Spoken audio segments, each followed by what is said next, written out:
Hey folks, I'm Matt and welcome to the Good Trouble Show. So today, I guess Ronald Moultrie's cyber attack continues here as my teleprompter just went kaput. So I'm going to read this off of my cards here. So anyway, thanks Ron Moultrie. We know you're a big fan of the show. So in 2008, his book UFOs and Nukes, Extraordinary Encounters at Nuclear Weapons Sites documented hundreds of cases of UFOs tampering and or disabling and actually retargeting our strategic nuclear weapons.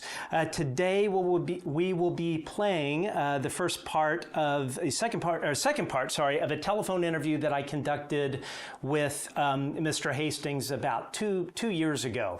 And I want to remind everybody, because we had a lot of YouTube notes or comments, which we love your comments.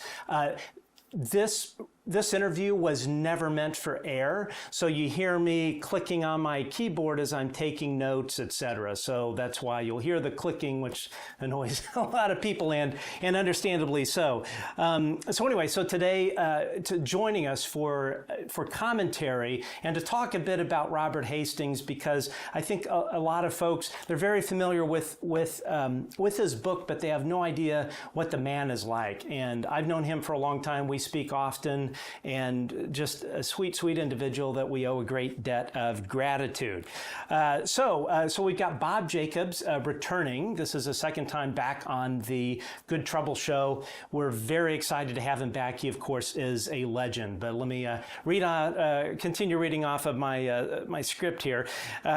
So anyway, yeah. So returning today for a second time, legendary United States Air Force veteran Bob Jacobs to give us his insight into Robert's work, and also to talk about the kind of bombshell document, smoking gun document that we found on the Australian Department of Defense website. And we're going to elaborate a little bit more about the history of this document, which I found out a little bit more information this morning.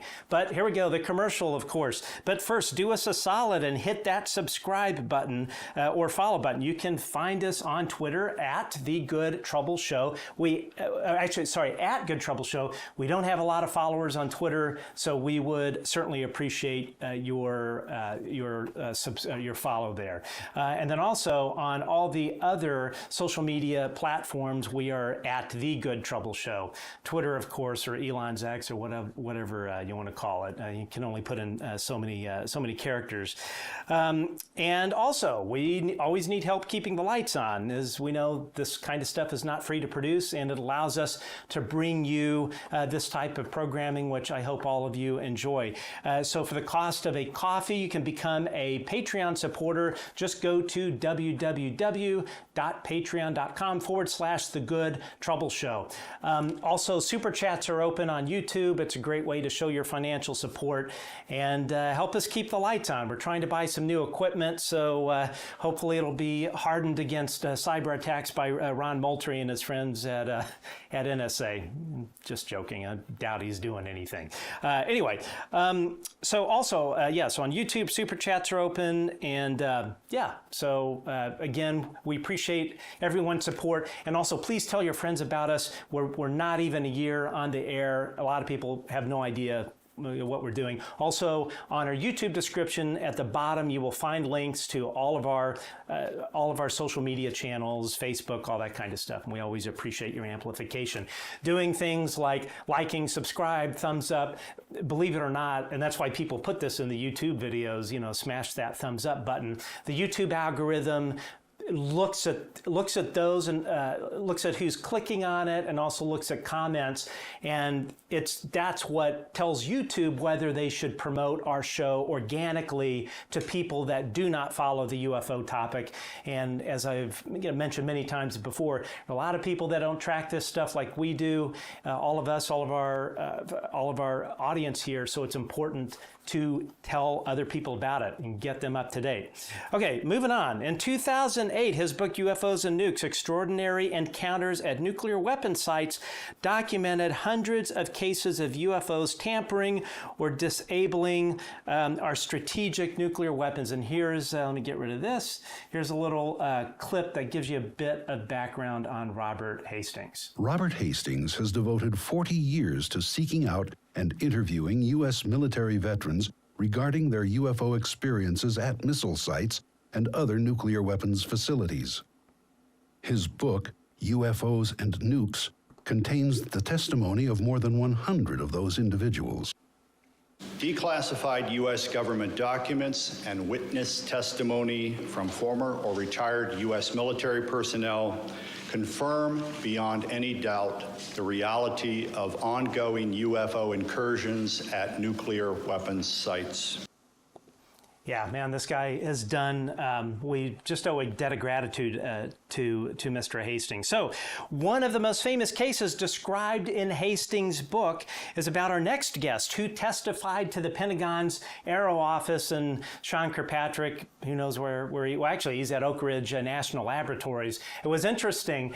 Chris Sharp from the Liberation Times contacted DOD Sue Go and asked her if he was going to Oak Ridge National Laboratories. She denied it. Guess where he went? Can't trust anything that comes out of the Pentagon. Anyway, joining us to give us some insight into Robert's work, please welcome the legendary Bob Jacobs. Mr. Jacobs, how are you, sir? You think your government doesn't lie to you all the time?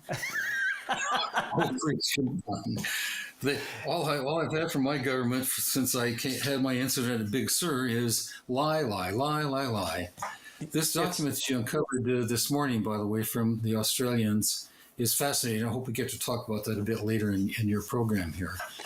As far as Robert is concerned, go ahead, sorry. No, go ahead, Matt. Yeah, so I was just going to say we are going to get to that and get your. I'm going to give a little bit more background information on this document that we aired last night. And if anyone hasn't watched our episode from yesterday, we covered the accidental war agreement that David Grusch spoke about, and then we covered the document that he mentioned regarding the Washington-Moscow hotline operating instructions. And that was actually a document that I discovered early last year. I passed it on to some folks, and of course it made it into David Grusch's hands, and he told Congress about it, and it was a very, very, very important document. So let's dig into your stuff here. So this is a second time for you to appear on our show. People absolutely loved your thoughts on Dr. Kirkpatrick. I think a lot of people feel very much the same way you do and are glad to see him gone. But I'm sure the clown car show is going to continue at AARO. What do you think? I think so. I was hopeful that David Grusch might go and take over that thing, but he's got other better things to do than, I suppose, go out there and horse around with those people. I have nothing against Sean Kirkpatrick as a human, except he's a lying sack of crap, and he denied. Look, Robert Hastings spent years and years of his life interviewing hundreds of military personnel who have had close encounters with and tell the truth about UFO experiences. His book is so complete as a document about an event, about a thing, UFOs and Nukes, for example. If you were to take that book into court and present that as the only evidence you needed to prove that UFOs were real and that they are interfering with our nuclear weapons, and that in fact one shot down one of our nuclear warheads, that book says it all. It's proof. And I can't tell you enough about Robert's researching abilities and his honesty. Yeah, I have found him, everything you just said about him, I have found to be certainly the case. And it's an honor that I met him. And I remember when I first connected with him, I was just on cloud nine. This guy I hold in such high esteem. So, but yeah, before we play the interview, for those folks that are not familiar with what happened to you and why you are in Robert Hastings' book, UFOs and Nukes, briefly tell us a bit about your experience at Big Sur, what you did and what you viewed. Sure. First of all, I was the officer in charge of photo-optical instrumentation in the 1369th Photographic Squadron at Vandenberg. As such, I had 150 personnel, men at that time, because women weren't doing what we were doing back then in 1963 to 4. My job was to make sure that we had photographic instrumentation coverage of every single missile launched down the Western Test Range.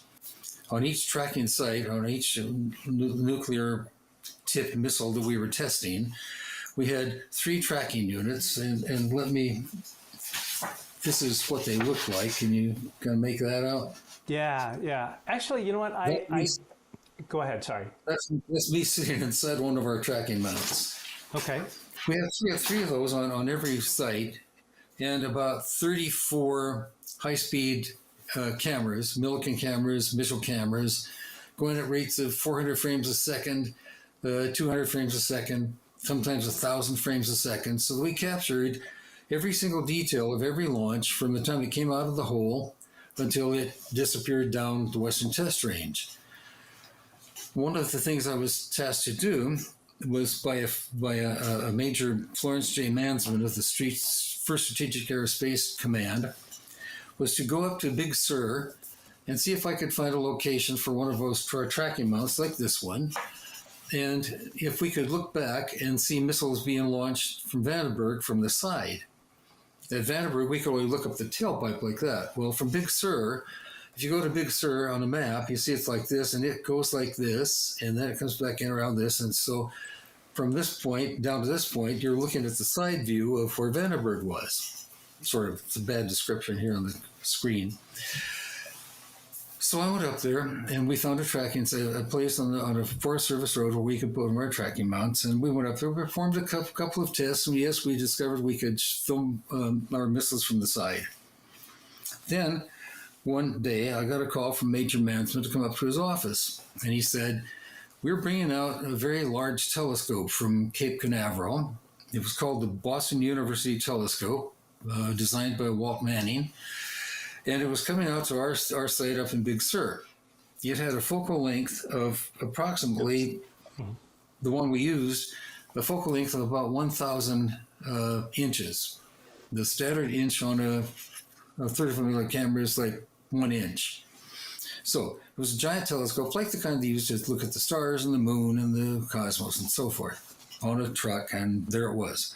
Attached to the back of that telescope was a great big image orthicon tube with a 35mm Mitchell camera pointing back at it. It was called a kinescope recording. The telescope fed its signal right into that image orthicon. The Mitchell camera took a photograph of it, and it was all covered up with a shroud, so we couldn't really see what it was getting at the site. On a certain day at 6 a.m., we got a call that we were about to launch a missile. It was an Atlas D missile on September 15th, 1964. And we got all set for it. And looking down toward Vandenberg, there was a lovely fog bank all the way along the coast. As we were watching, we heard the countdown on the radio. And we looked downrange, and there came the Atlas D popping out of the fog. I said, "We got it," and they locked in on it, and we followed it. We followed it till it went out of sight.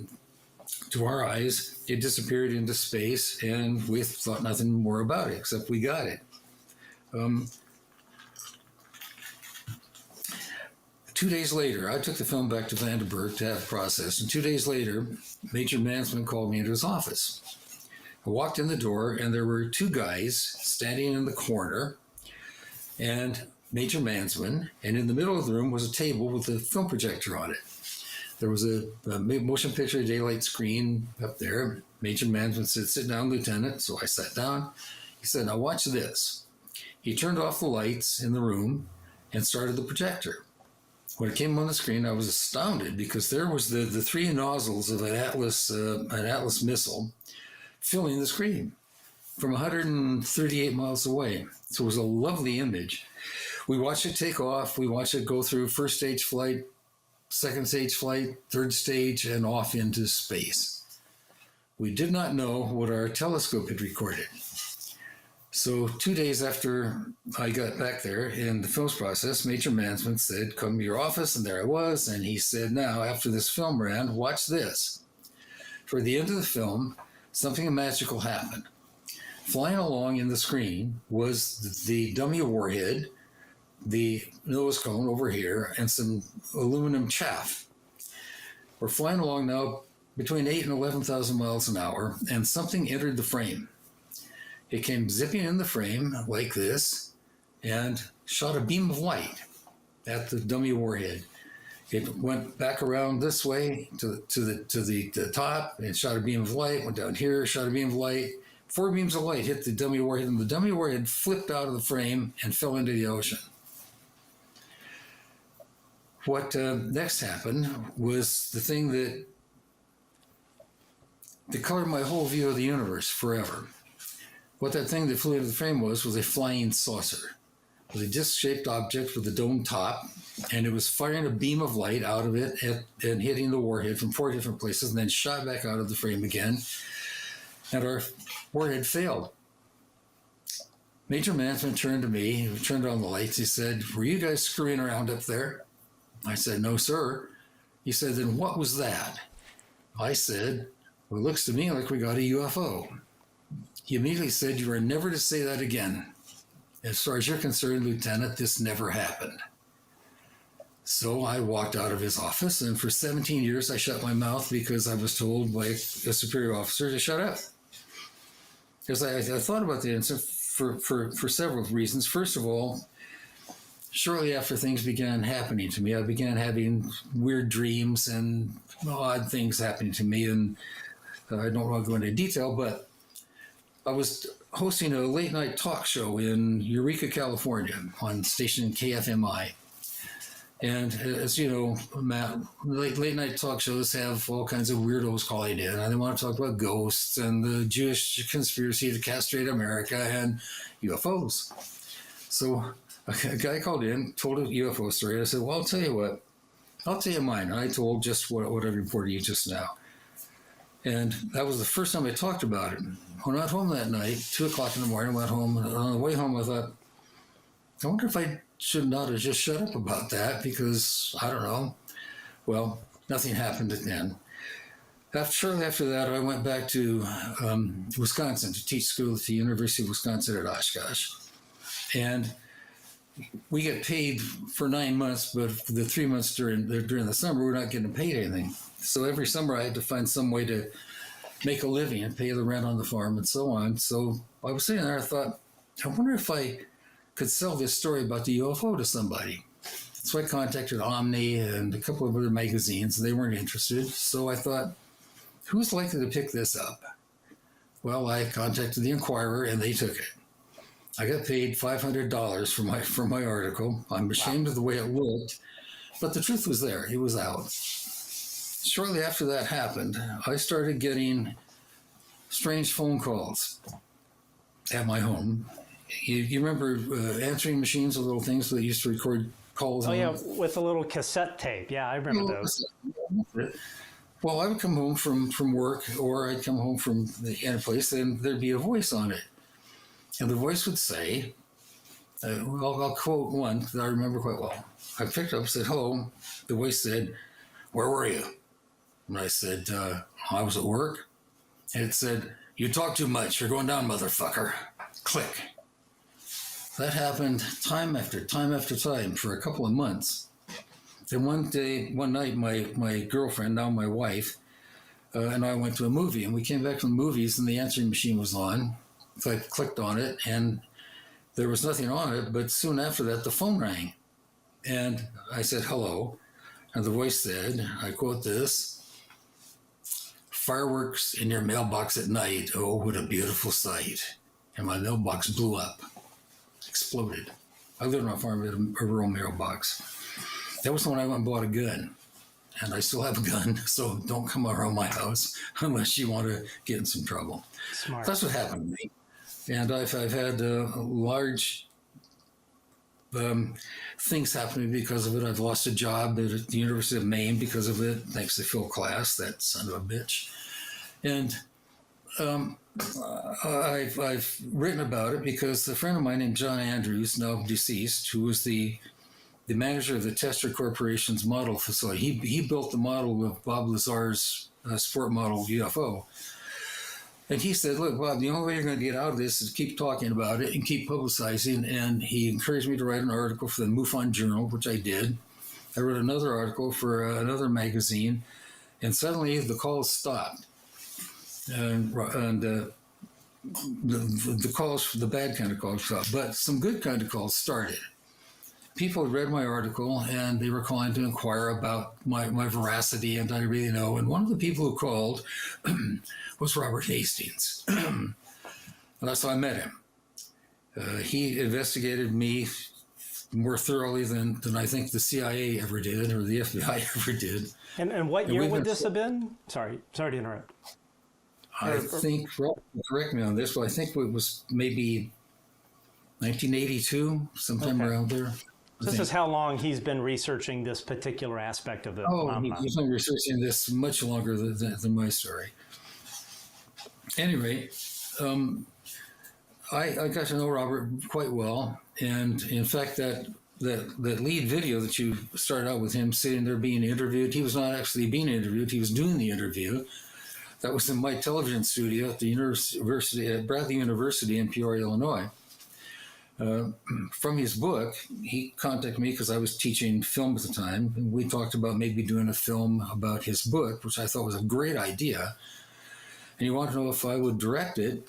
And I said, no, this is your book. You must take this on yourself, because anybody else who gets involved is not going to do your supreme job of veracity, of truthfulness, and getting to the point. I'd want to make things go off in the air and explode and have fun. He said, okay. He directed his own film, bless his heart.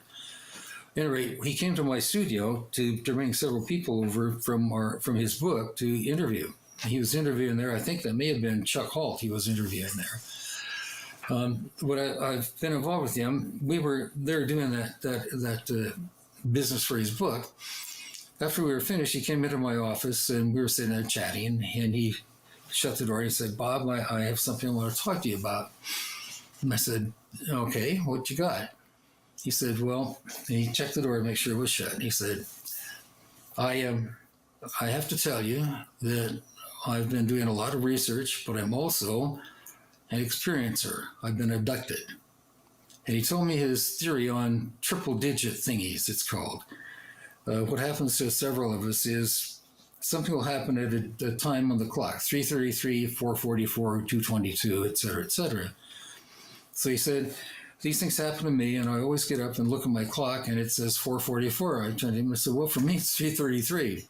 And we looked at each other, and we realized we were both experiencers. This is happening to both of us. So I got to know him very, very well over the years, and certainly respect him deeply. He is amazing. I've had the 3:33 happen a bunch. I have no recollection of anything happening with that, but yeah, so for what that's worth, and we can talk about that later. Thank you. Thanks for sharing your story. So I'm going to play this clip. It's around 40 minutes in length. Again, this is one of the first interviews that I had with Robert Hastings. I mean, I speak to him quite often, but this was very early when I was getting into this whole topic and wanted to understand the nuclear angle better so I could speak about it from a more educated point of view. So anyway, so I'm going to play the clip. If you need to go grab a beer or anything like that, you've got 40 minutes. So this would be the part if I were back in middle school watching some film where I would have fallen asleep. But I don't think people are going to want to fall asleep for this. This is really good stuff. You can't fall asleep listening to Robert Hastings. Exactly. Yeah. And what I would also say to folks, too, in light of what we spoke about last night with the accidental nuclear war agreement, two of the messages on that hotline, one deals with unidentified objects being detected by early warning systems that could trigger a nuclear war. The second of which was interference with or electronic jamming of nuclear command and control systems, which that just doesn't happen. So we all know this is connected to UAP, which makes the second part of this interview even more, I would say, disturbing. And for our congressional friends, staffers that are watching this, I hope you pay attention to this and really talk to your congressman, talk to your senators, your boss, and demand hearings and demand that the United States Air Force is brought in to testify under oath to Congress, because this kind of stuff happening is absolutely unacceptable, that this is being hidden from Congress and the American people. Anyway, here we go. Enjoy, if I hit the right button here. Let's see, we'll do it this way. Okay, here we go. Enjoy. Do you do you know was it determined if the logic coupler had been fried? I mean, I'm guessing that something was damaged if they had to replace it. It wasn't something that a power reset could have fixed. You'd have to ask Salas that, whether the word fried would be an appropriate term. However, another veteran whom I interviewed who was missile maintenance referred to melted electronics, and he was involved in the same series of incidents at Malmstrom in '67.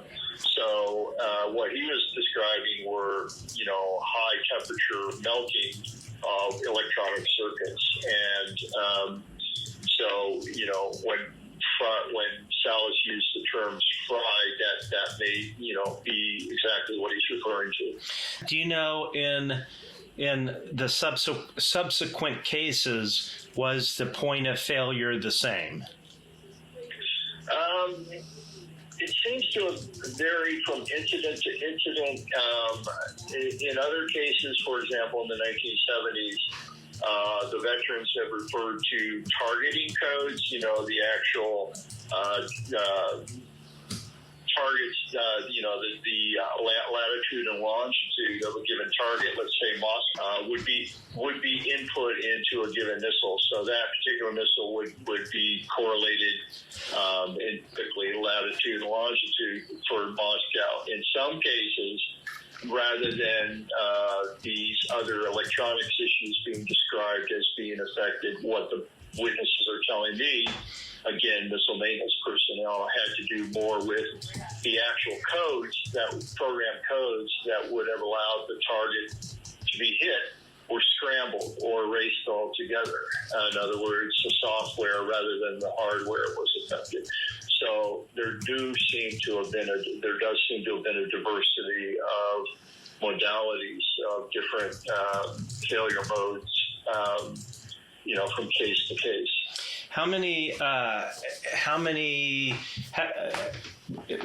did on the targeting aspect? How many cases would you say that was described to you? One case, a dozen times? We're talking 40 years of data that I have, and some of which I summarize in my book. So I think quantifying those cases would be risky for me to do it with any kind of accuracy. But if I had to guess, which is all it is without me going and consulting all of my notes, and I would say that the descriptions of targeting codes being altered or erased, maybe a dozen. And that's over, a several decade period. Now, the thing to keep in mind is, my research is catch as catch can. I've got to either hear about a veteran who's willing to talk, or they seek me out proactively, or other researchers. But I'm the primary guy they've gone to over the years. I mean, Salas knows a great deal about his own incident and a peripheral amount of information about other incidents. But as far as a comprehensive summation of what's taken place decade after decade, I'm the one with the primary database. That's what I focused on. That's what I've written about publicly. That's what I've asked veterans in articles to, and in my lectures to approach me on. So it's logical that I would have the largest amount of information. But all of that said, I'm guessing that realistically, I only know about a very small percentage of the overall number of cases worldwide, going back 60, 70 years. I mean, there's no way that I've had veterans in every case every incident that occurred, someone seeks me out. I mean, that's just highly improbable. So I suspect that there are a great many more cases that have taken place that I know nothing about because no one has approached me with information.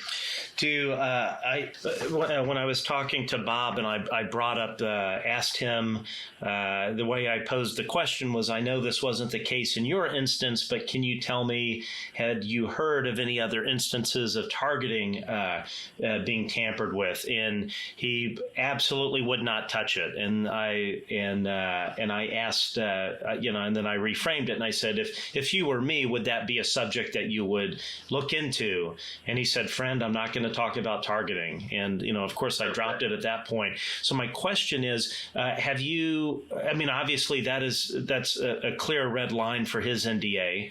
Have you, on that particular subject, have you observed that same, absolute, I cannot discuss that aspect of the situation?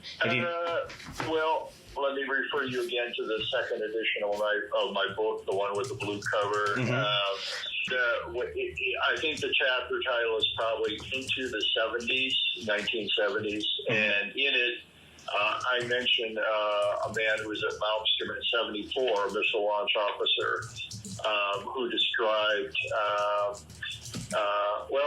this is not really a pertinent. What he described was a missile activation, which we haven't talked about yet, as opposed to a missile shutdown. What other veterans have told me about are missile activations.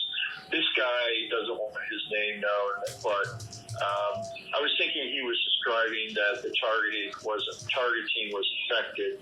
But what I'm thinking of now that I'm discussing this out loud, what he told me was his missile was temporarily activated at Malmstrom in the spring of 74. And he said to me, I'm not going to identify the target, and maybe, I don't know what his reasoning was, but he said it was a major target. Now, my guess when he told me that was Moscow, but he did not confirm that. So I don't know why Bob, is reticent to discuss that particular subject. He's discussed just about everything else very candidly. Sure. So I don't know what his thinking is on that. Yeah. But I can tell you, based on the ones that come to mind here, of the people who describe targeting being either altered or erased altogether. And when the ones that told me the targeting was altered, I asked them, and this is on tape, well, can you tell me where the altered target were? And, in other words, was it initially Moscow, and when you checked the missiles, it turned out to be retargeted on Washington, D.C.? That was my thinking. Were those in the UFO just trying to totally freak out, the missile personnel by retargeting their missiles somewhere within the U.S.? That was purely speculative on my part. And I know with certainty that no one gave me any specifics on that. Primarily, I think, from memory, they just basically said we weren't privy to that specific information.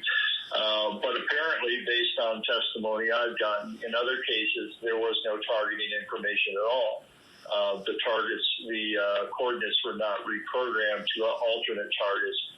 Instead, there was no targeting data whatsoever, so the missile was absolutely flying blind, would have been flying blind. Was this would this have been Minuteman 1 or Minuteman 3? The whole range. Okay. The cases in the 70s that I'm referring to or thinking about would involve this Minuteman 3. And, but at Malmstrom, I'd have to check all the specifics. Linda Howe, in my opinion, has created more problems. I don't know if you know who she is, Linda Moulton Howe. Oh, yeah. She's done some good work, but she doesn't care if a document is authenticated. And so she spews all of this misinformation and disinformation as if it were factual information, which I absolutely hate. She's created more problems than she's done good. But she is on the record, however, as saying that her brother was stationed at Malmstrom in 1975, and he told her about an incident involving targeting carriers being altered. So she is one person who's on the record saying that. Unfortunately, she has sullied her reputation by spewing all this other crap, so I can never quote her as a legitimate source for anything. The case, so I'll go back through your book, the case where a launch sequence was started. Yes. How would I find that in the book, or what? Launch in Progress is the title of the main discussion, and Okay. it involved a man who unfortunately is deceased now. His name was David Schur, Schur, and he told me, I mentioned him, I actually have him on record in a audio recording. He appears in my documentary film as well. But anyway, in the chapter Launch in Progress, you'll see this very lengthy recorded conversation in which he described being at Minot in the mid-'60s, and we pinned it down between 66 and 67, if I recall correctly. But in any case, he was at Echo Flight, and because they had this, what was called the primary alert system, radio system, where all the launch capsules could talk to each other by radio and would hear things that were developing over an intercom. He knew that every flight, I think it was like 15 flights, 10 missiles each, at Minot on this one particular night, including his flight, Echo, this object flew around various missile sites in each flight, and when the security personnel at ground level described the object being above, let's say, Echo 6, for example, suddenly down in the launch capsule on the console, Echo 6, E6, would suddenly go into launch mode, and the countdown would be beginning. And they would have to flip in the capsule what's called an inhibit switch, and that would disrupt the missile system, the missile from launching. And he described that occurring, he said, probably at 6 to 8 of his missiles out of 10. And then they would hear over this primary alert system, that other capsules were reporting the exact same thing, that this bright object would appear above a missile, let's say Oscar 4, and suddenly Oscar 4 down in the Oscar launch capsule would go into launch mode, and the guys would have to flip the inhibit switch. Now, I have another man named Larry Manross, Manross. I don't think he's mentioned in the same chapter as Launch in Progress, but he's in one of the other chapters about activity in the 60s. He describes, again, at Minot, conceivably the same incident that David Schur is describing, but from memory, I think we concluded it had to be a different time frame. But he describes being in one of the launch capsules, I forget which one, and the same thing going on, that suddenly some of their missiles went into launch mode. And now we know from records that George Knapp, this journalist in Las Vegas, George Knapp, he smuggled out of Russia in 1994 hundreds of pages of still classified Soviet documents that, if he had been caught, he'd still be in prison over there. But he actually had records he smuggled out about this incident in Soviet Ukraine in October of 1982, where the Soviet documents describe in detail a huge disc-shaped object hovering over this, what would have been an intermediate missile base. It wasn't a long, intercontinental missile. They were shorter flight missiles that were targeted on Western Europe. But this one incident in Soviet Ukraine in October of 82, where the documents themselves say that several missiles, they don't specify the number apparently in the document, but several missiles suddenly went into launch mode. And for 15 seconds, they were preparing to launch. And then suddenly the anomaly ceased and everything returned to normal. And in my book, in the chapter called Back into USSR, which is, of course, a play on the Beatles song, I described several incidents in the former Soviet Union, and I was approached by a Russian journalist, I think maybe around 2010, but she had, her newspaper had actually sought out several veterans who were involved, Soviet veterans who were involved in this Ukrainian incident. Applied in the article, and they're describing what took place in great detail. And if you wanted to read that incident, her article, it clearly indicates that whoever are in the UFOs, they were activating both American and Russian Soviet nuclear weapons during the Cold War.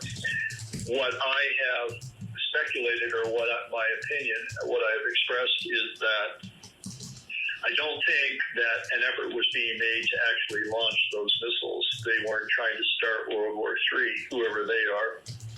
What they were doing, at a minimum, was just demonstrating that they had the ability to activate the nukes, the missiles.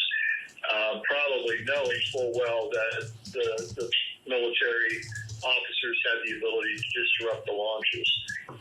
In any case, what they were apparently trying to do is just, in my view, is scare the hell out of the American and the Soviet militaries by demonstrating that they could actually set these, horrible weapons into motion, at least temporarily.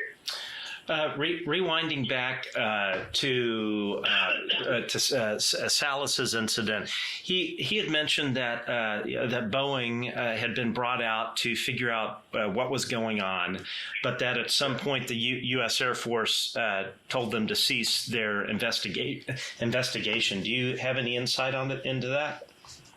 Well, my understanding is that the person who's gone on record, who is Dwayne Arneson, and his last name is spelled Arneson. And if you watch CNN's video of my press conference, it's at my website.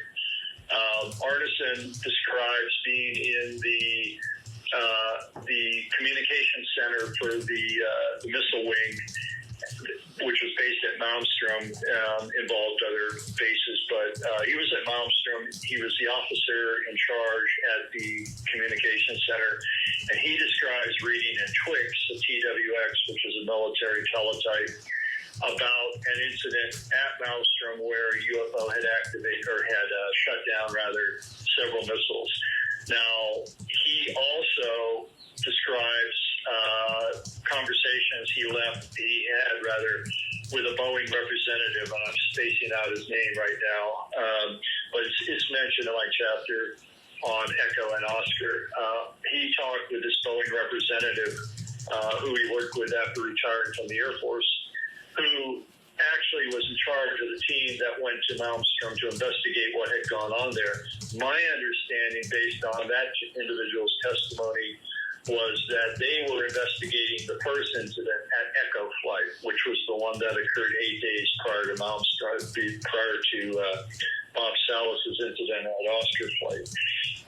If Bob knows of any on-the-record testimony about Boeing, investigating his own incident, I'm unaware of that. But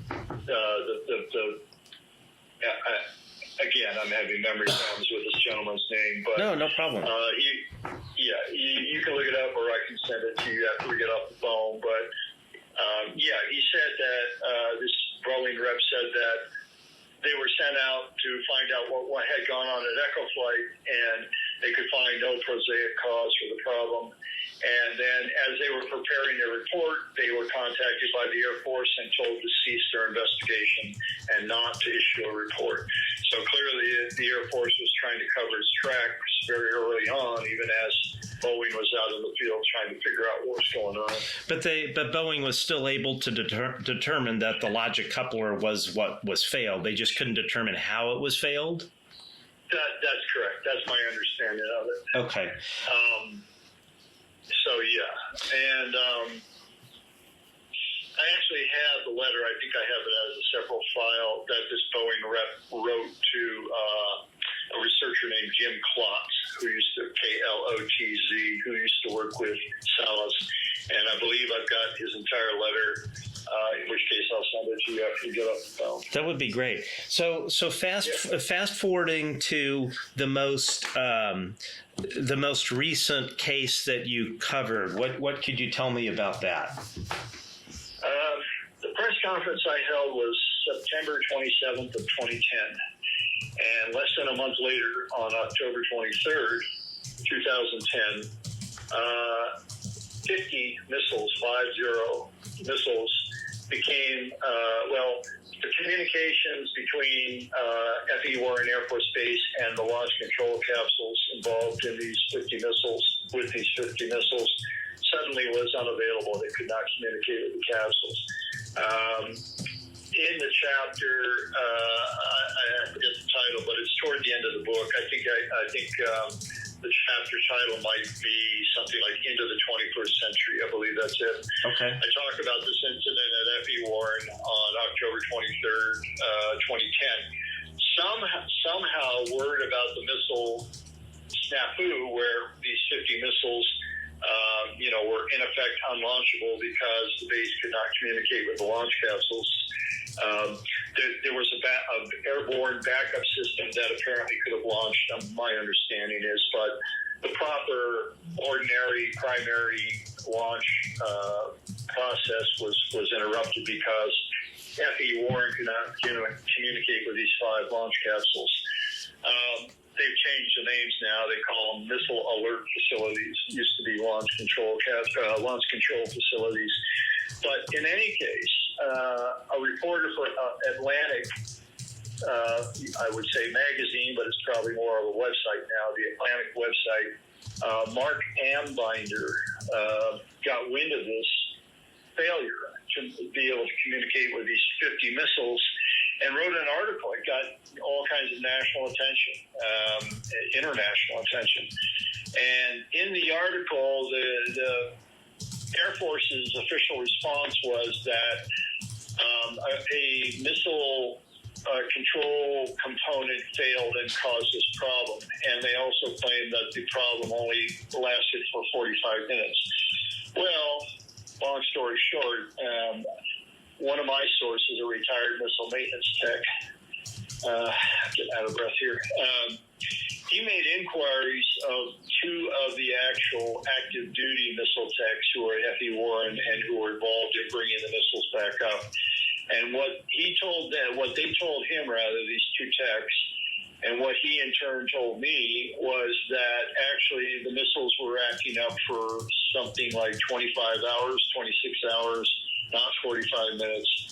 And in fact, the key finding was these missile maintenance techs who were out in the field said that multiple teams, Air Force teams, who were out in the field over this 26-hour period, independently reported sighting this huge cigar-shaped object silently flying over the missile field.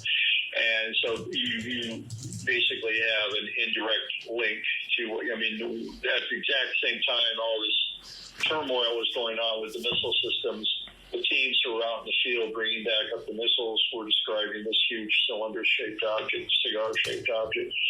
So, unfortunately, and this had never happened to me ever in all the years I researched this, someone was apparently aware of these 2 techs talking to my source, my retired missile targeting source.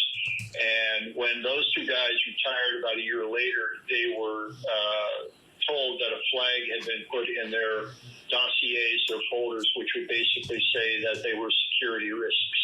Wow. And basically trying to ward off any future civilian employer because, these persons had spoken out of turn, so to speak, and had, violated their confidential knowledge of these incidents. So that in 2010 was the last one I was directly involved in researching. There has been since then reports out of Malmstrom in January of 2018 where a disc apparently sat down, allegedly, right next to a missile silo, and the backup power systems failed for some period of time. Now, the person who reported that, I attempted to contact him. He did not respond to any of my emails. But what he referred to himself in this report as a retired police detective, quote unquote, and he describes being in touch with a member of OSI, the Office of Special Investigations, from whom he allegedly got this information. And when I attempted to get him to go on the record with me after reading this report, he, again, apparently he'd already gotten in trouble with his OSI contact, or for whatever reason, he decided he wasn't going to elaborate on what he had already said publicly. So as recently as January of 2018, that's the last case that I'm aware of that I have a peripheral knowledge of. In all of these cases that you've studied, has OSI been involved in telling these people or making them sign an NDA? Virtually everyone, from the 1960s on. The person who is debriefing the personnel involved, like Salas, is an OSI agent. And what I have, I'm in touch with some former high-level government types. And again, I'm not going to identify them. But what I've told them is, look, until Congress is, made aware of these extensive, voluminous OSI files that are basically, interrogatories, questionnaires that, an agent would come to whatever squadron and debrief these missile personnel, whether they were launch officers, targeting officers, or whatever. Until those OSI files are even now acknowledged as existing, we're just spinning our wheels in terms of getting to the bottom of the nuclear cases. That's the mother lode. That's where the key data are. And, the Air Force is I attempted in the early 80s to get OSI files on a couple of different cases, and I had already had multiple veterans telling me about this case or that case, and yet I just got, every time I attempted to get files relating to these alleged incidents, I just got a blanket denial from OSI that they had any files. So I stopped filing FOIAs in the early 80s. I was getting nowhere quick, and I just decided to focus my efforts on the interviews with the veterans. Were there, outside of, here, sign this NDA, never talk about this again, are you aware of any repercussions or threats? I know Salas had said that he had never heard from OSI once he spilled the beans accidentally. Have you heard of any cases like that where OSI threatened or intimidated, anything like that? Well, that's why I was surprised and a little bit shocked by what happened in 2010 when these two missile maintenance guys got in trouble, because in all the decades that I had been doing this, I had never gotten any feedback from any veteran that as a result of talking to me or as a result of talking on TV about what they witnessed, I was unaware of any incident where these veterans had subsequently gotten in trouble one way or the other. So I was unprepared for and totally shocked by the fact that these two guys actually got in trouble.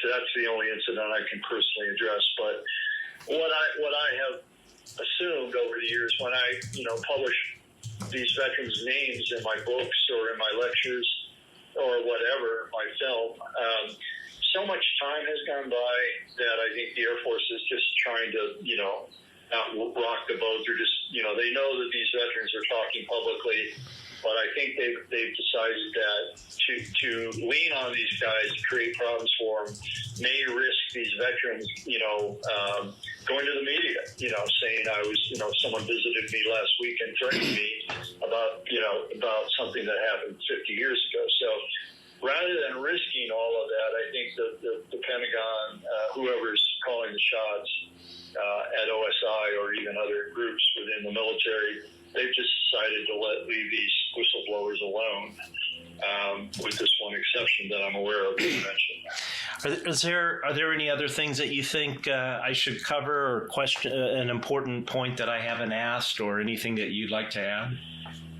I just, I would say for starters, what I have said is this activity, UFO activity at nuclear weapon sites, is long-standing, widespread, and ongoing. And that describes the fact that it goes back to the 40s.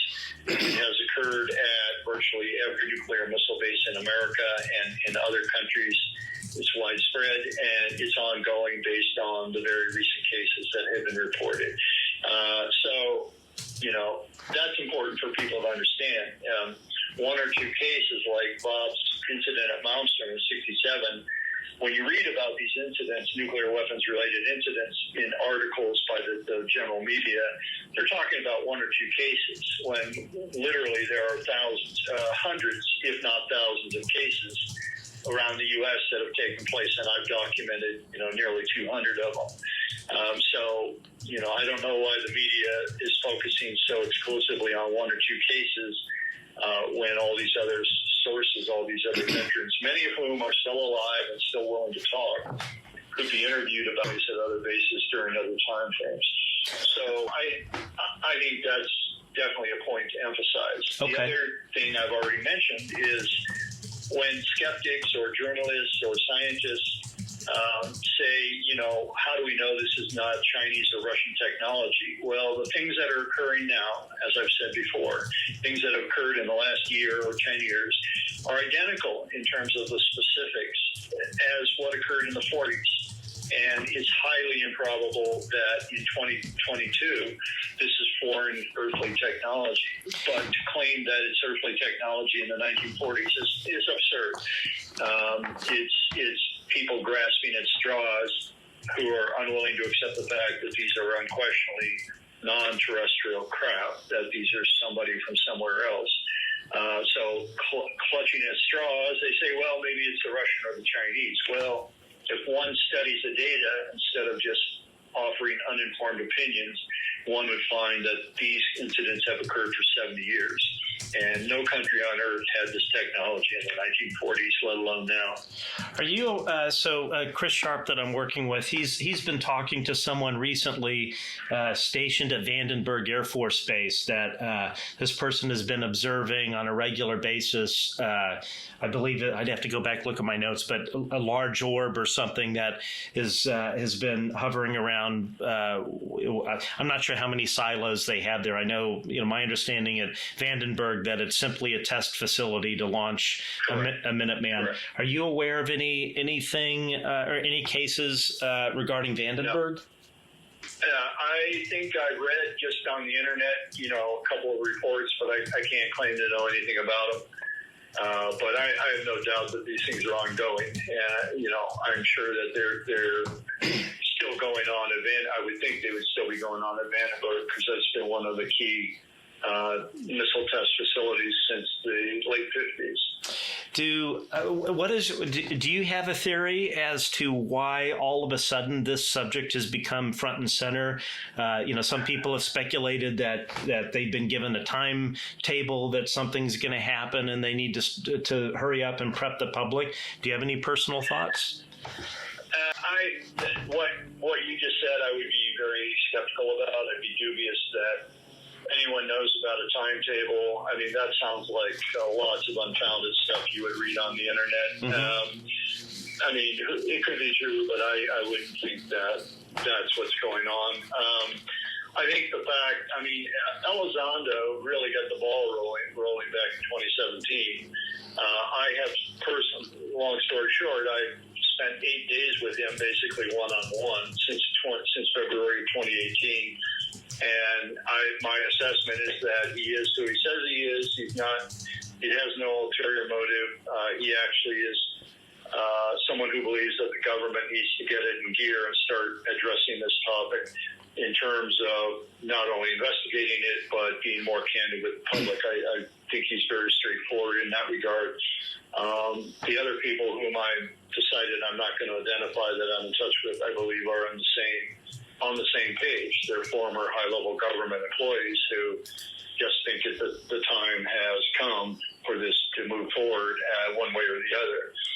So, I think it's been 70 years. If you look at the response of the government representatives to address Congress a couple of weeks ago, I mean, they're still basically stonewalling, in my view. They're not proactively providing any substantive information. They're using weasel-worded responses to basically say, we're not going to talk about that. So the resistance in Washington is still there. The people that have been lying about this for 70 years, there's still a faction that are continuing to lie about it. The nuclear cases are really the elephant in the room. I mean, if you want to talk about military interaction with UFOs, what is the most significant type of encounter? Well, it would be the nuclear cases in terms of the magnitude of the power of the weapons, the potential consequences if there is ever a nuclear war, et cetera. So the most important topic that is being avoided like the plague by government spokespeople is the nuclear connection. And, like I said earlier, when I hear that, someone in government proactively is talking about OSI reports, going back 70 years of UFOs flying around nuclear weapon sites. If someone proactively in government does that, then I'll believe that things are about to change. But I don't see that.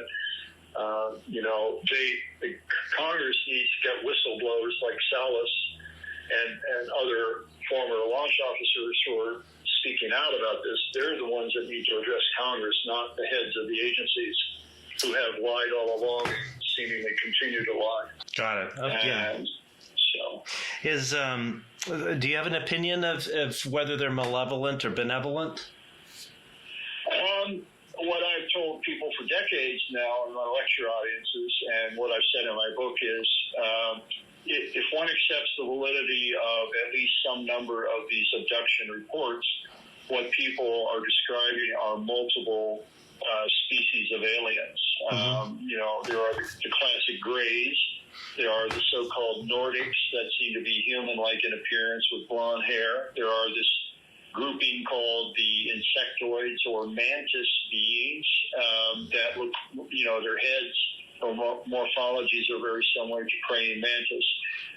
And then there are various other species that seem to be described. So, consequently, in my view, if one accepts the validity of at least some of those reports, what is strongly suggested is that multiple species are interacting with humans.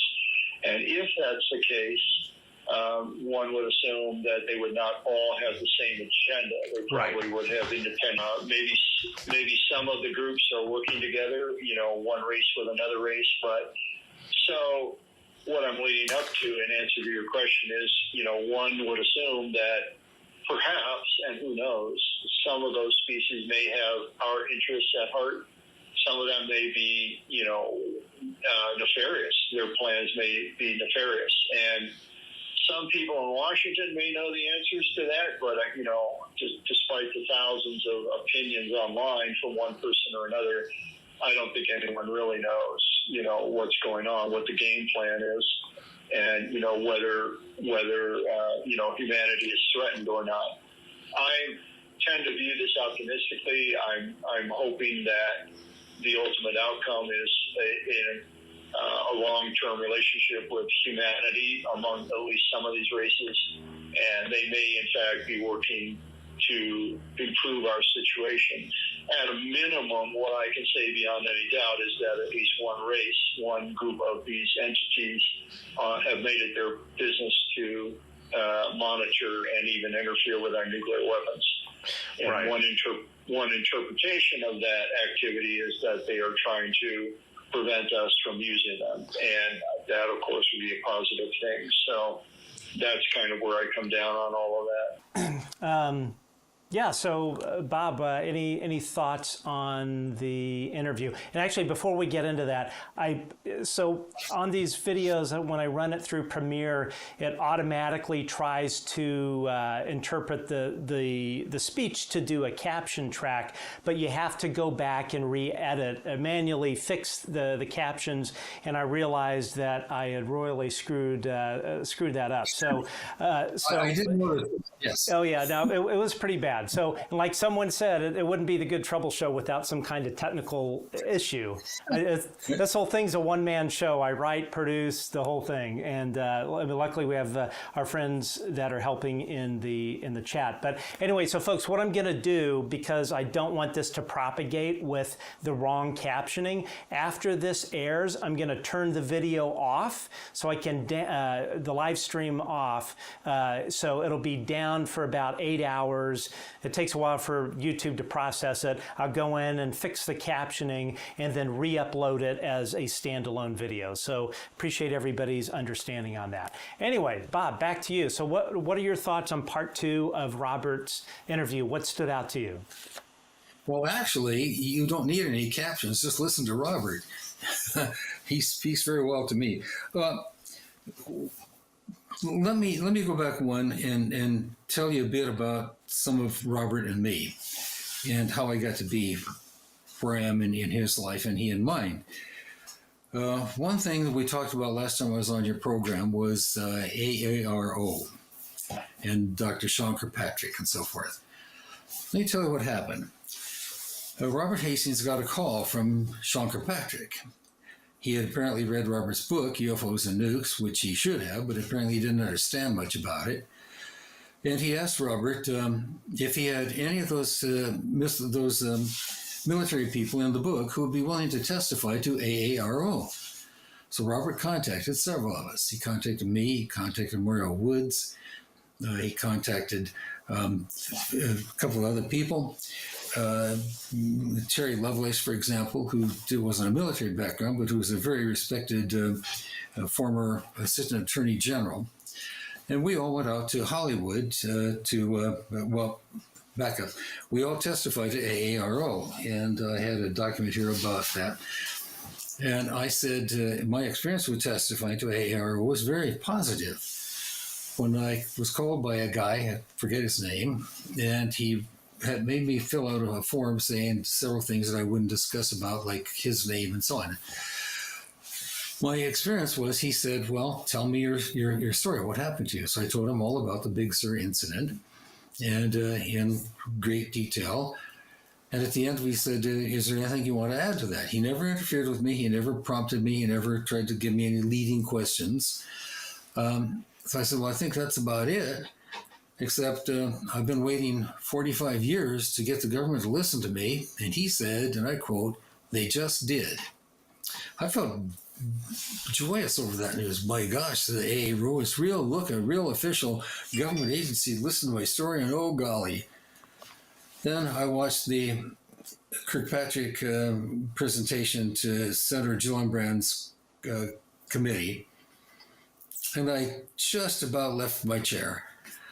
He said, and I quote, we have discovered no evidence that of extraterrestrial activity. Well, by doing so, he called me a liar. He called Mario Woods a liar. He called Terry Levis a liar. He called all of us who went there to testify liars.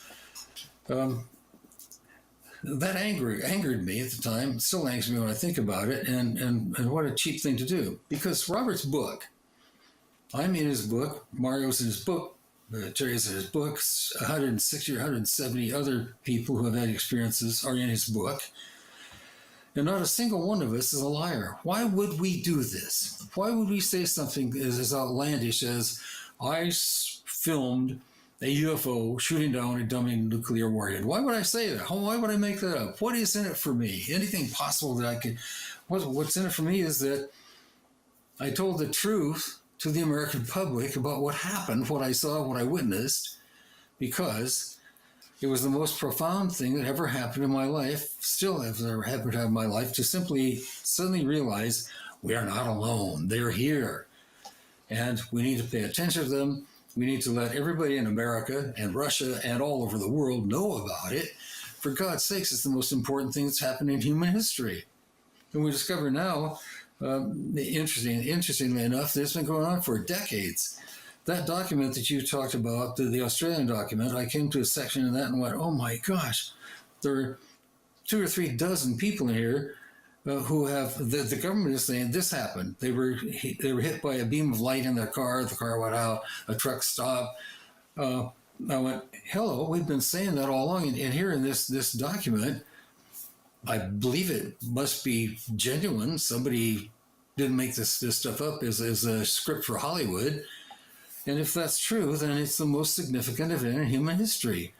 And our government has been concealing it, continues to conceal it.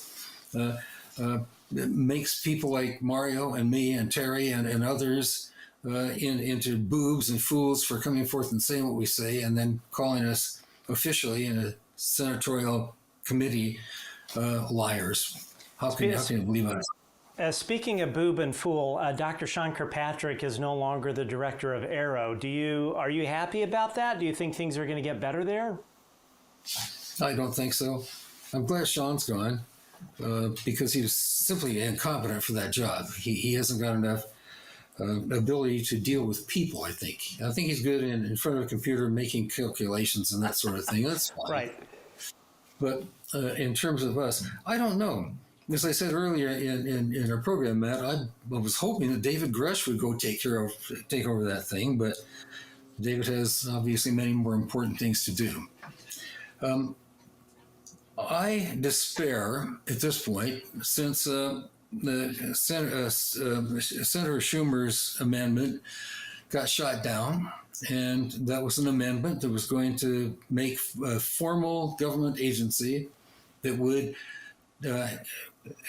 take in all of the information about UFOs forever and ever, and sort through it and separate the wheat from the chaff and present that to the President of the United States to make a judgment as to what should be released to the public and what shouldn't. Obviously, as an American patriot, I believe that anything that would lessen our chances of defending ourselves from enemies, foreign and domestic, should not be released to the public. But most of it could be, because most of the things I know about personally and from doing my own research, and I have a PhD, which means I know how to do research. I don't think much of the stuff that they're hiding is worth hiding. I see no reason why it shouldn't come out. Bob Salas's testimony about the Malmstrom incident is incredible. A UFO hovered over their missile site. He was a captain launch officer sitting down that hole in the ground, ready at the command from the president to turn the key and launch that thing off to obliterate Moscow. Those are important things, and they're not just boobs who, not to use that word, who are allowed to do that. I believe Bob implicitly. I'm sure that happened. And for Kirkpatrick and others to poo-poo it is disgusting. It's a shame that a guy like Bob Salas is subjected to this kind of crap. It's indeed it's crap, and it literally blows my mind that they would expect any other reaction from you, because like you said, he's going out and saying you guys are lying, you're full of you know what, and folks, and I tell this to the debunkers, and of course talking to debunkers is like talking to a brick wall. They have their agenda, paid or not, or it's some kind of mental whatever it is going on with some of these guys, but there is no good reason for people like yourself or David Grusch or Bob Salas or Lou Elizondo to get up and just make this shit up. It makes no sense. So you don't have to be a rocket science to connect the dots and realize this stuff is really going on. And as you mentioned, people like Captain Salas and others, they all had high security clearances because they were in charge of launching the most destructive weapons on the earth. They are not going to make this stuff up. This isn't seagulls or drones or whatever. And frankly, I think it's maddening and it's disrespectful. And I'm sure as hell glad that Kirkpatrick is gone. He was in over his head, wrong person for the job. And yeah, good riddance. I certainly agree. I'll go take the job. How would you like that? I sure as hell wouldn't want. Bob's coming to town.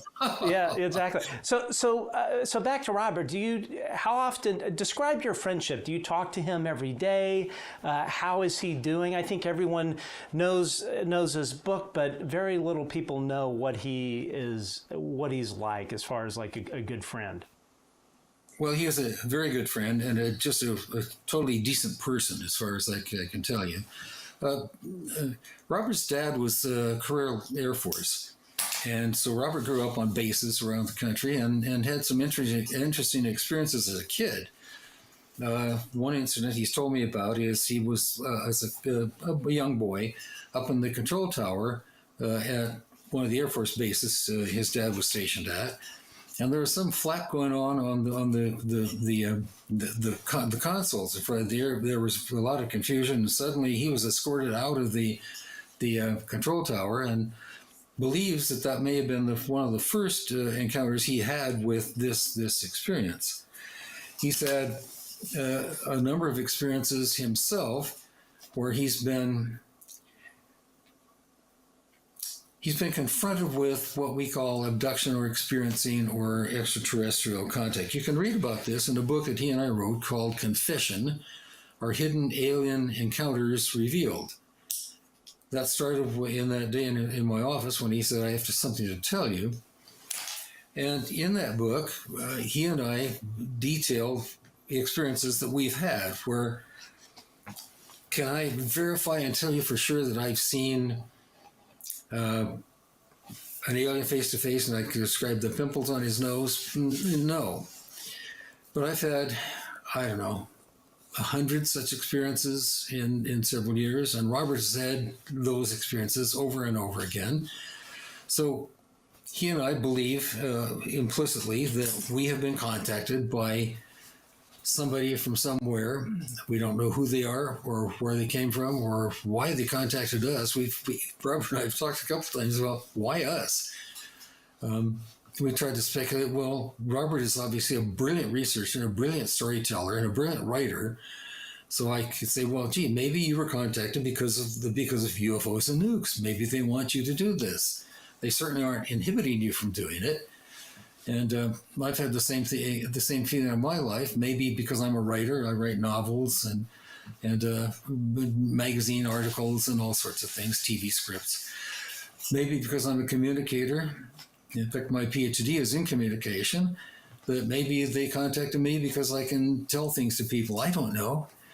All I know is that when I am contacted, it's a life-altering event. Robert feels the same way. He and I are both skeptical of a lot of the internet bullcrap that goes on. People saying they've flown to Venus in a flying saucer. And I met a lady at a conference once. In fact, George Knapp was at this one. And she was large enough that she generated her own gravity field. And she claimed in her moo-moo that she spent weekly luncheons on Venus. The problem with our field of ufology is that there are a lot of those people around. There's the tin hat wearers and the crazy folks who believe that they, sort of like some people believe they are Napoleon and some believe they are Jesus. Well, these people think they're friends of our friends from wherever they come from. Kirkpatrick thought he was Napoleon, and apparently he's about that same height as Napoleon. So all he lacked was his hand in his vest. Yeah. Anyway, sorry. We shouldn't do much on. He's gone. We should probably let him go. Yeah. I think. But I'm so infused with Robert's honesty. If it hadn't been for Robert, you'd never have heard of me. Because I was just relegated to the scrap heap of one of these kooks on the outset that says, yeah, UFO shot a weapon. Robert got hold of me and said, let me talk to you. And we talked at great length. And he did research into the people who were defaming me, in fact, like Phil Klass and like others, who, if it hadn't been for Robert, I wouldn't be here talking to you today. And I probably would just shut up the whole thing and written another ghost story.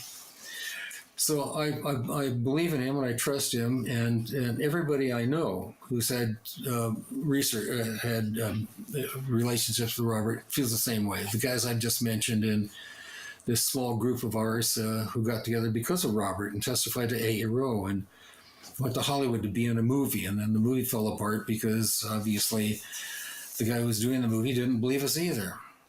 And why would you not believe Robert Hastings? How can you not take his word for what he's written? His research is flawless.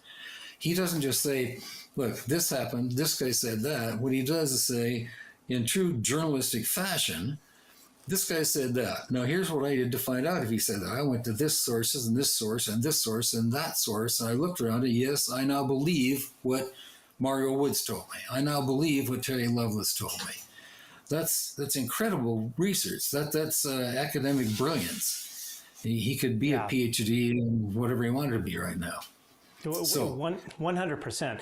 And I know a lot of people that they feel that are of the opinion that these things are benevolent. My kind of attitude is we really don't know what the agenda is, but.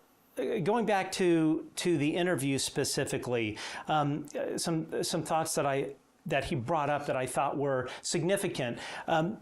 Number one, this logic coupler, which is a circuit board that exists in these missiles, that was fried. It was fried across all 10 missiles in his flight, and in my conversation, I don't recall if he spoke about this specifically or if I'm mixing it up with when I spoke to Robert Salas. When Boeing came in and they were brought in to determine what the failure point of the missile was and what fried the electronics. From what I understand, these were actually melted. It was this logic coupler. Boeing was able to reproduce the failure by sending down the shielded cable at specific voltage and frequency from the Launch Control Center, and it fried all of them. This was part of that investigation from that Boeing conducted, Boeing being the contractor, I guess, for the Minuteman, for the Minuteman I missile. So the thing that was really more shocking, and I've heard this from both Robert Salas and Robert Hastings, is that the United States Air Force ordered Boeing to stop their investigation and not issue a report. Does that surprise you at all? No one bit. That's exactly what I would expect from the Air Force, or whatever cabal runs the Air Force these days. I'm not sure. But yes, I fully expect it to be the truth because, look, they've lied all along. Project Blue Book, what a farce. Project Sign, what a farce. Project Grudge, what a farce. They were all designed specifically, and your document from Australia gives credence to this. They were designed to humiliate anybody who talked about UFOs, to ridicule anybody who talked about UFOs, and to make it a subject of mirth. For example, even today, with what's been coming out all over the place about the Navy videos and so forth, if I mentioned only yesterday, I was someplace yesterday, and I mentioned UFOs, and the lady I was talking to smiled, and I said, "It's not funny what I'm telling you." She said, "Oh, UFOs, come on." We still in this country, because of the success, the great success of the government's conspiracy to make us all look like idiots, has worked. If you want to make people dislike something or distrust something, you make a fool of them, and that's what Project Blue Book was all about. Project Grudge was all about, and Project Sign way back in '47 when Sign came into being. They were designed to make fun of the whole topic, so nobody would take it seriously, nobody would believe it. For what a reason, I can't imagine. Well, I can't imagine. Somebody has brought up, well, if we knew that there were others in the universe besides from us, it would shock the public into such a state of disarray that the civilization would fall apart. Crap.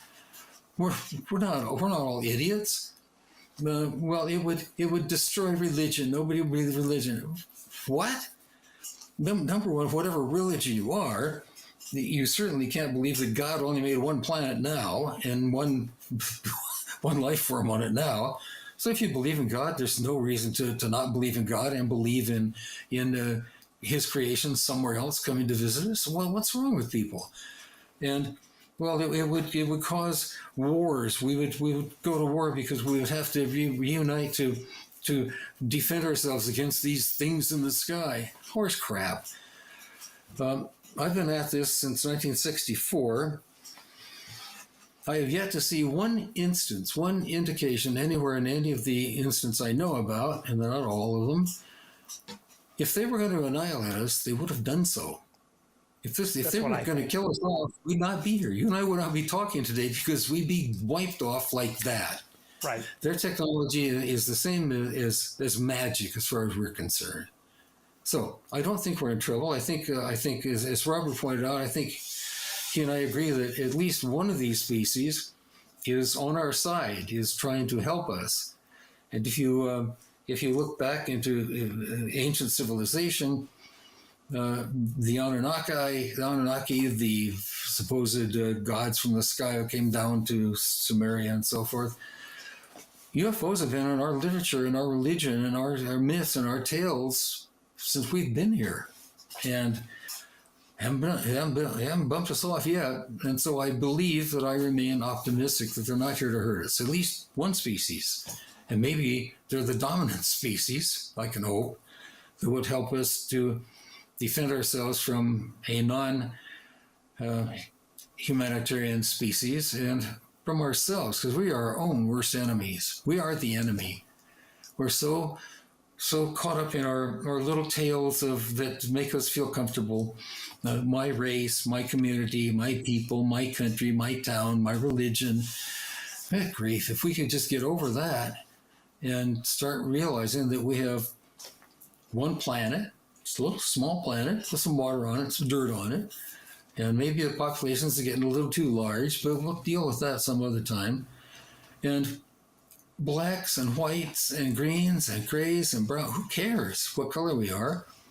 I work at a museum, an aquarium here.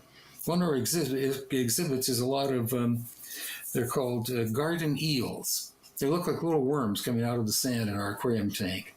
And they come in green and brown and white, and some are striped and some are not. And a little kid was there the other day, and he said, "What are those?" And I said, "Those are garden eels." He said, "Well, they look like worms." And I said, "Well, they look a little like worms, but they're actually eels. They're related to more eels. In fact, they're only this long." Mm-hmm. He said, "Well, some of them are different colors." And I said, "Yeah, so are we." He looked at me and said, "What do you mean we?" I said, "We humans. We're different colors, but we're all the same species, just like the garden eels." Yeah, what a great analogy. It's helpful to work in a museum. You get little kids with their bright eyes and their little faces, and they're so open to new things. And they put their phones away and they put their toys away and they look at these wonderful animals that Johnny Morris has given us at our museum here in Springfield, Missouri. And they find that the world is so much wider and broader and more wonderful than their electronic devices. Yes, that is very, very true. I want to circle back to what you were just speaking about a second ago, in terms of the success of the Pentagon, the CIA in as I think David Grusch described an active. What was the word he used? Disinformation campaign. Disinformation campaign. And the success of that. And when I think of, if you distill it down, what they're really trying to do is make you feel ashamed. They're wanting to make you feel ashamed, and shame is one of the most basic emotions. When you're growing up and you're a toddler and you do something wrong, your parents tell you should be ashamed of yourself. And it's drilled into you from a very early age to not do anything that is going to bring shame upon you. And that emotion of feeling shame is so deep and ingrained in all of us from our upbringing that if, in my view, when you think about what the government has done and also the purpose of what the debunkers, and I'm not saying skeptics and debunkers are two totally different things. It's good to be skeptical, but when you're a debunker, this Paranormal Chris guy and Mick West and some of these others, in my view, their goal is to make you feel ashamed to be asking questions about this subject. They want to destroy people in the same way that the government has tried to destroy our veterans such as yourself. The idea is that they're not trying to get to the truth. They are wanting you to stop asking questions, and they want you to be ashamed, feel ashamed if you're looking into it, if you're curious about it. And yeah, it's just you had Green Street going on about how Grusch was, he was on the spectrum, and that must mean he could easily be lied to. The guy Klippenstein from the blanking on the publication, but when he goes and he people from the CIA come and feed him information about David Grusch's medical history that, oh, by the way, no one else would know but the military, but the Pentagon goes and leaks it to Ken Klippenstein and then goes on and tries to disparage Grusch. People like him, this Chris guy and Green Street and whatnot, and I think Mick does it. He has the same agenda. He just does it with a nice British accent and comes off very polite so he doesn't sound like a nut job. But at the end of the day, he has an agenda. Yes, indeed. I agree with everything you just said with all of my heart and soul. I also think that part of the reason they do it is to make us feel stupid. If they can make us feel like an idiot, because when you say something, that's well, you're an idiot, or right. You should be ashamed of yourself. Yeah. Go ahead. Okay. Go ahead, Matt. Yeah, and what is the end result of making someone feel ashamed? They change their behavior because they don't want to be ashamed. So that's right.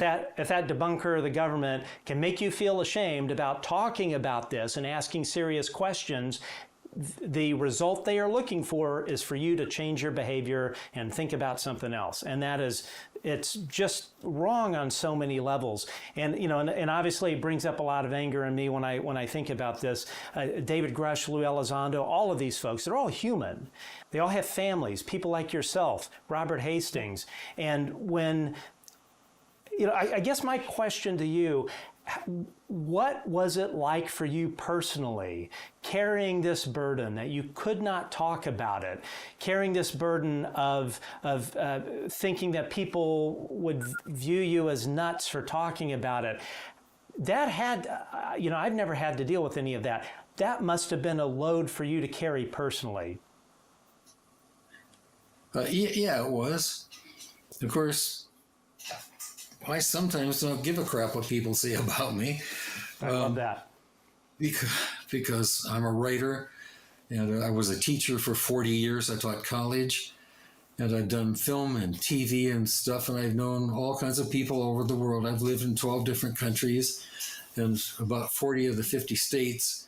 I regard myself as, I guess, kind of a person of the world. I associate with gay people and lesbian people, and I don't know any transgender people yet because I'm not quite sure what that is, but I'll let that go. I have friends and associates all over the world, in Britain. I hope they're right now watching your program. And I lived in the Philippine Islands. I lived in Japan. I've lived in France and Germany and Great Britain. So I have a worldview that's different from a lot of people where I live right now in Pleasant Hope, Missouri. But I did carry a load with me, and it affected me. It affected my behavior. It affected my relationship with some people. And even today, when I think about what Sean Kirkpatrick did to all of us, not me, but to Mario, and Terry and other people that were called, for him to sit there in front of Senator Gillibrand and say, "There's nothing to indicate any extraterrestrial, blah, blah, blah, blah," you motherfucker. How dare you do that? How dare you? Come and get me. I dare you. I'll give you my address. Yeah, Anyhow. I'm glad. Matt, and yes, I did carry it, and in my emotion, I get emotional about it. I understand. I don't blame you at all, and I think that a lot of the abuse that people like yourself, even, I tend not to read any comments on Twitter, but these people, they at least. The debunkers and whatnot, I think it's some kind of neurosis. Obviously, with the government, it's something much more sinister. And the more we learn about what the CIA has been up to and the Pentagon, the more you realize you cannot trust a damn thing that they say. And our form of government being run by this military cabal essentially is just Anyway, so I want to go ahead. Dwight Eisenhower warned us about this cabal. His last speech as he left the office was, "Beware of the military-industrial complex." Well, folks, here they are. Yeah, it's the roosters, or the whatever the saying is. They're coming home to roost.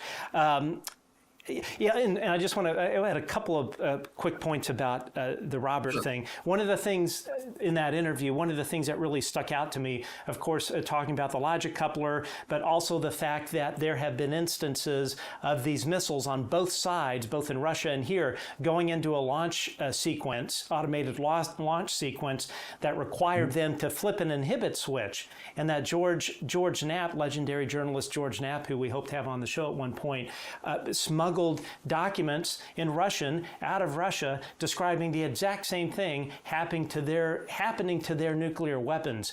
And if that isn't alarming, and if Congress is not asking questions about that, there's something wrong.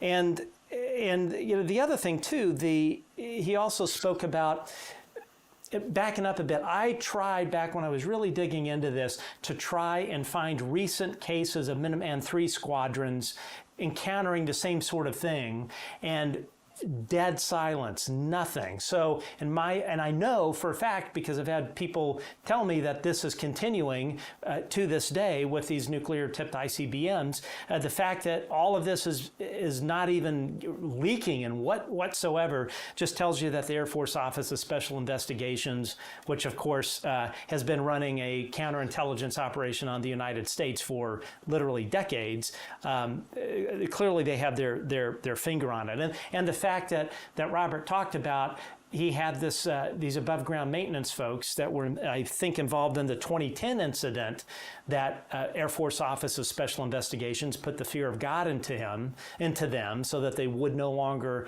talk to Robert.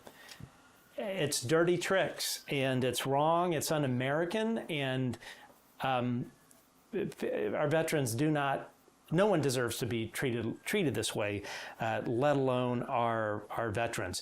So we're going to talk about the Australian document here in a bit, but I understand that you have a book that is coming out, or is it out already?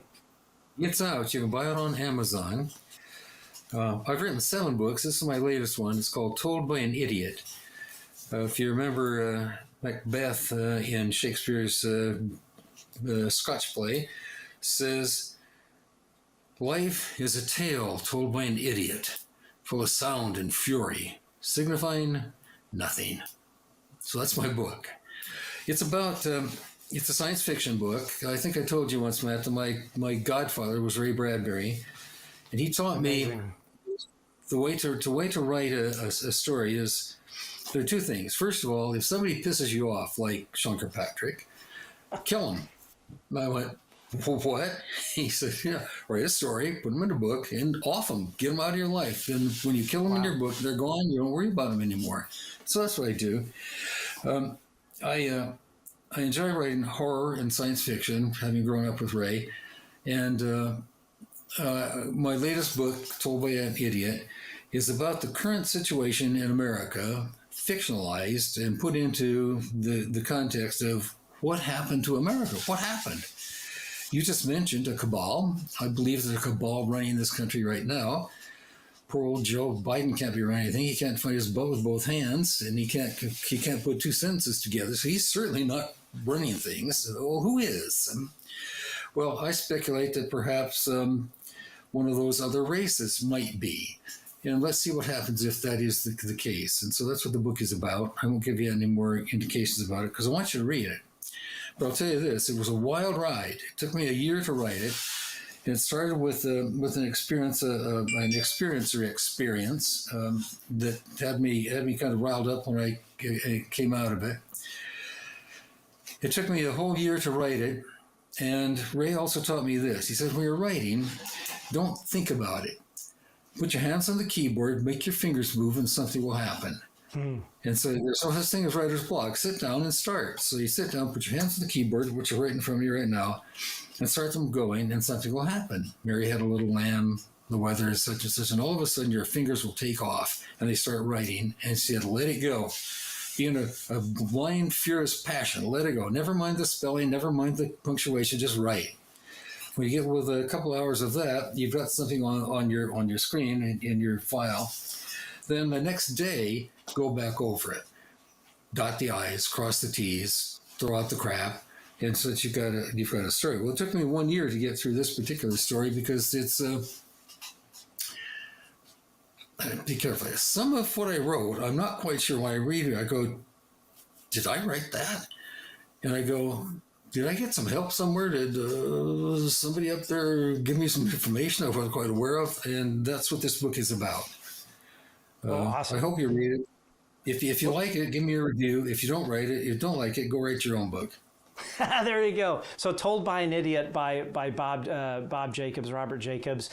We put a link in the YouTube description for the Amazon links for people to purchase your book. I look forward to reading it myself. So if you have some more time, let's dig a little bit into the Australian document. Are there some things that stuck out to you? I've got it up here so I can let's see. So it was very, very interesting because it talks about the history of it. Now, someone just pointed out, a friend from the UK, this was brought to my attention by somebody that works in the intel community that said, hey, this is something that should get attention that has not been. It's been out before, so it was in the Australian National Archives, and what was later explained to me was that this was written by the chief governmental scientist for Australia, I think having to do with their nuclear weapons program. And so it's not the official opinion of the Australian government. I guess in 2021 there was some kind of revision that was put out.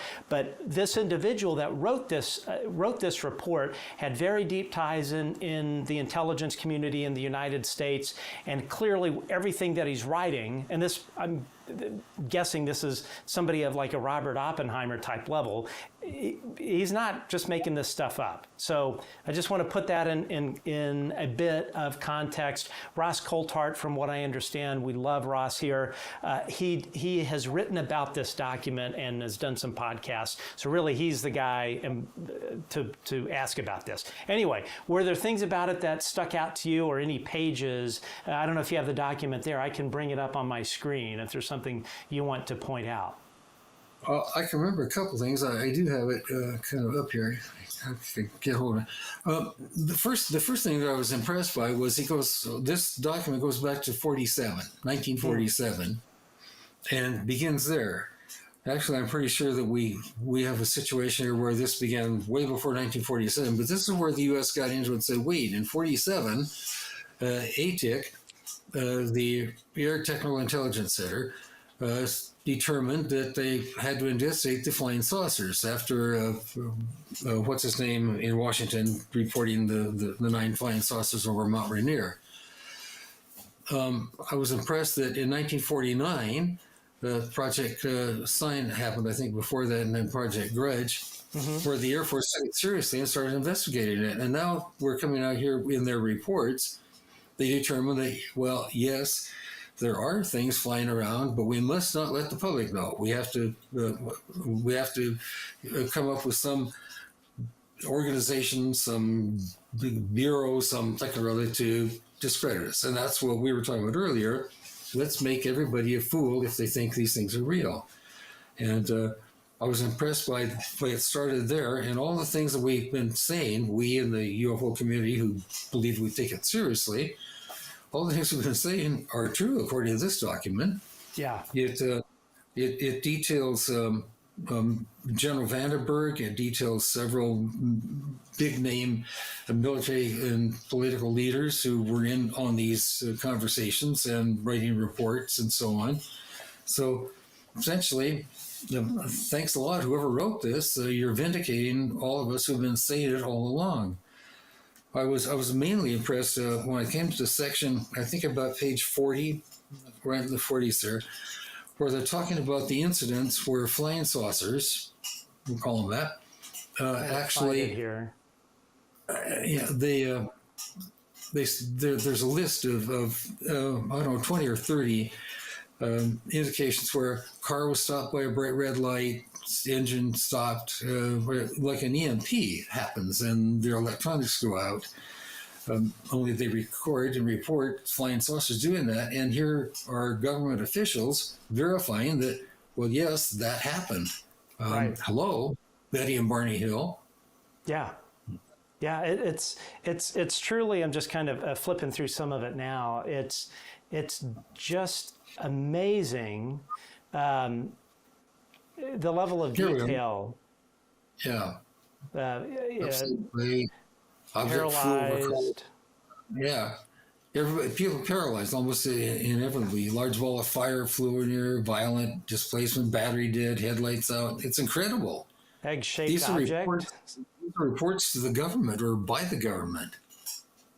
Yeah, it's what was the page number you were referencing again? Sorry, I didn't. I think you're on it right here. Mm-hmm. Okay, am I on it right here? Okay, yeah. Oops. Let's see here. 29. Here, for example, damaged electrical system. See number 4, down at number 4 there, Matt? Wow. On your screen. Number 4, damaged electrical system. Boeing says damaged electrical systems knocked out those missiles. Hello? Right. Yeah. I mean, it's right here. And the number of cases that this goes into, excuse me, here it's talking about all the radio interference, oval object, sounds like a tic-tac, TV reception. Now here it starts getting into the beings, 3 dwarfs by craft 50 meters away, engine slowed down and... Go ahead, sorry. Let me comment on that top one, 3 dwarfs by craft 50 meters away. Curiously enough, one of the first experience or recounts that I gave to Robert about me was I was taken to a place that reminded me of a hotel somewhere, only the people in there weren't normal human beings, and there was a dwarf chasing me. I see here in France, they say 3 dwarfs by aircraft 50 meters away. I don't know. I see so many things in it that my eyes go, bang, wait a minute, that sounds familiar. Of course, as a writer of science fiction and horror, I go, that's a great idea. I might use that in my next story. You get a dwarf in there. Right. I find this all fascinating. While approaching strange craft as a pilot in diving suit emerges, craft emitting bronze green ray. I mean, Three dwarves stealing rabbits from cage.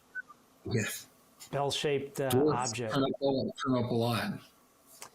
It does. Yes, here's stuff coming out of France. Three strange men in the field. One held a box which emitted a 10-foot-long beam.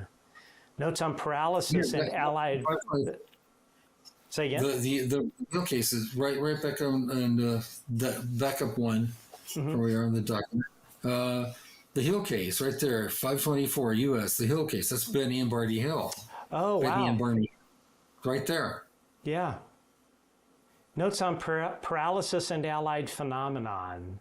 This reversible sequence suggests different causes. Numerous cases report loss of ignition, but no prickling or paralysis.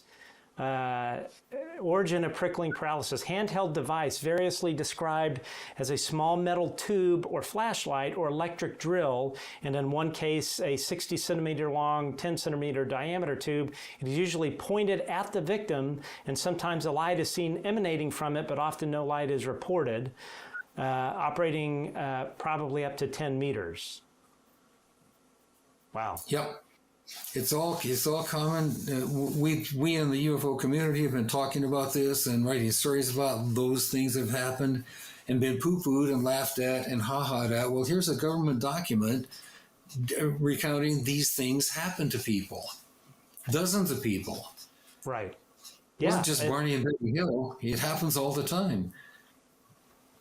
It truly does. And the other thing, too, that's interesting as well is the level of detail it goes into in terms of how and why the United States government chose to lie to the population about it and try and hide it. And, it's just what we were talking about. Yeah, and that's what's so interesting about this thing. Everything in this document matches up with what all of you guys have been saying for all of these years about this phenomenon. Exactly. U.S. official attitude to UFOs. It's just, I won't sit here and read the whole thing, but it just shows you can't trust a thing that they're doing. If you have time, I would love to go through some questions. Some folks have some questions for you. Well, sure. Okay. Let's see. Firstly, Audrey, thanks for the super chat. Thank you for inviting great guests. Yes, thank you. And actually, it was I reached out to you. Robert Hastings reached out to you at my request, and I'm so glad that he did. And I'm so glad you said yes to come onto our show, Bob. We really have appreciated your time here, and thank you for the generosity of that. Let's see, CDXX time, banning nukes in space, was it because of UFOs? That's an interesting question. I have a partial answer to that. I have to be careful because what I'm about to talk about was classified once and maybe still be. There was a time in our recent history when the Russian leader Khrushchev launched a nuclear weapon into space and hovered it over where it could shoot nukes down on us from space. John Kennedy said, "Take it down." He said, "No, we won't." John said, "If you don't take it down, I'll shoot it down." Khrushchev said, "Ha ha, you don't have the technology." We shot it down. I've never heard this before. I can't talk a whole lot more about it right now, but I could maybe fill you in some of the time. That was the beginning of the start of the nuclear elimination treaty. Okay. Yeah, I know nothing about to Got it. Okay. That's topic for maybe another whole hour. Yeah, understood. Cream and Cider, was the camera used a rotating mirror camera in order to achieve the high frames per second? Well, I know about the rotating mirror camera. They could take frame rates of like 1 million frames a second. We were pretty good at 1,000 frames a second, and we didn't use the rotating mirror camera for ours. No, we didn't. But that's nice you know about it. It was a fact. I believe it still is a fact for film, although we don't use much film a lot anymore. Yep, that's a good question. A very good question. Cream Insider, also, who actually manufactured the rocket and the warhead in the event you filmed?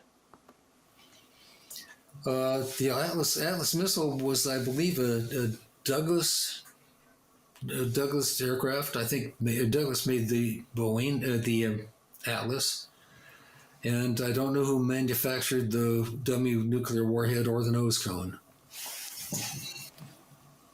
Okay, okie dokie here. Silver Pina, invaluable eyewitnessing. Yeah, and I have to say this, Bob, this is what doing my job doing this, which really just doing it for fun, but also for informational purposes. It's so great getting people like yourself that have this firsthand experience, that have been veterans dealing with this for such a long time. Having someone like yourself come on and talking about this, you just, the level of detail you get, and versus like reading a book, not that we shouldn't read books, but it just adds a different perspective, and we're very grateful for people like yourself that are willing to do this. There are a lot of people that do not want to come in front of the public, understandably so. I mean, you look at the abuse that David Grusch and others have endured from the press, and it's no wonder people don't want to go out in a public forum like this. So we very much appreciate you doing that. The Chromosome Cowboy, new UK subscriber viewer, love the show. Thank you so much.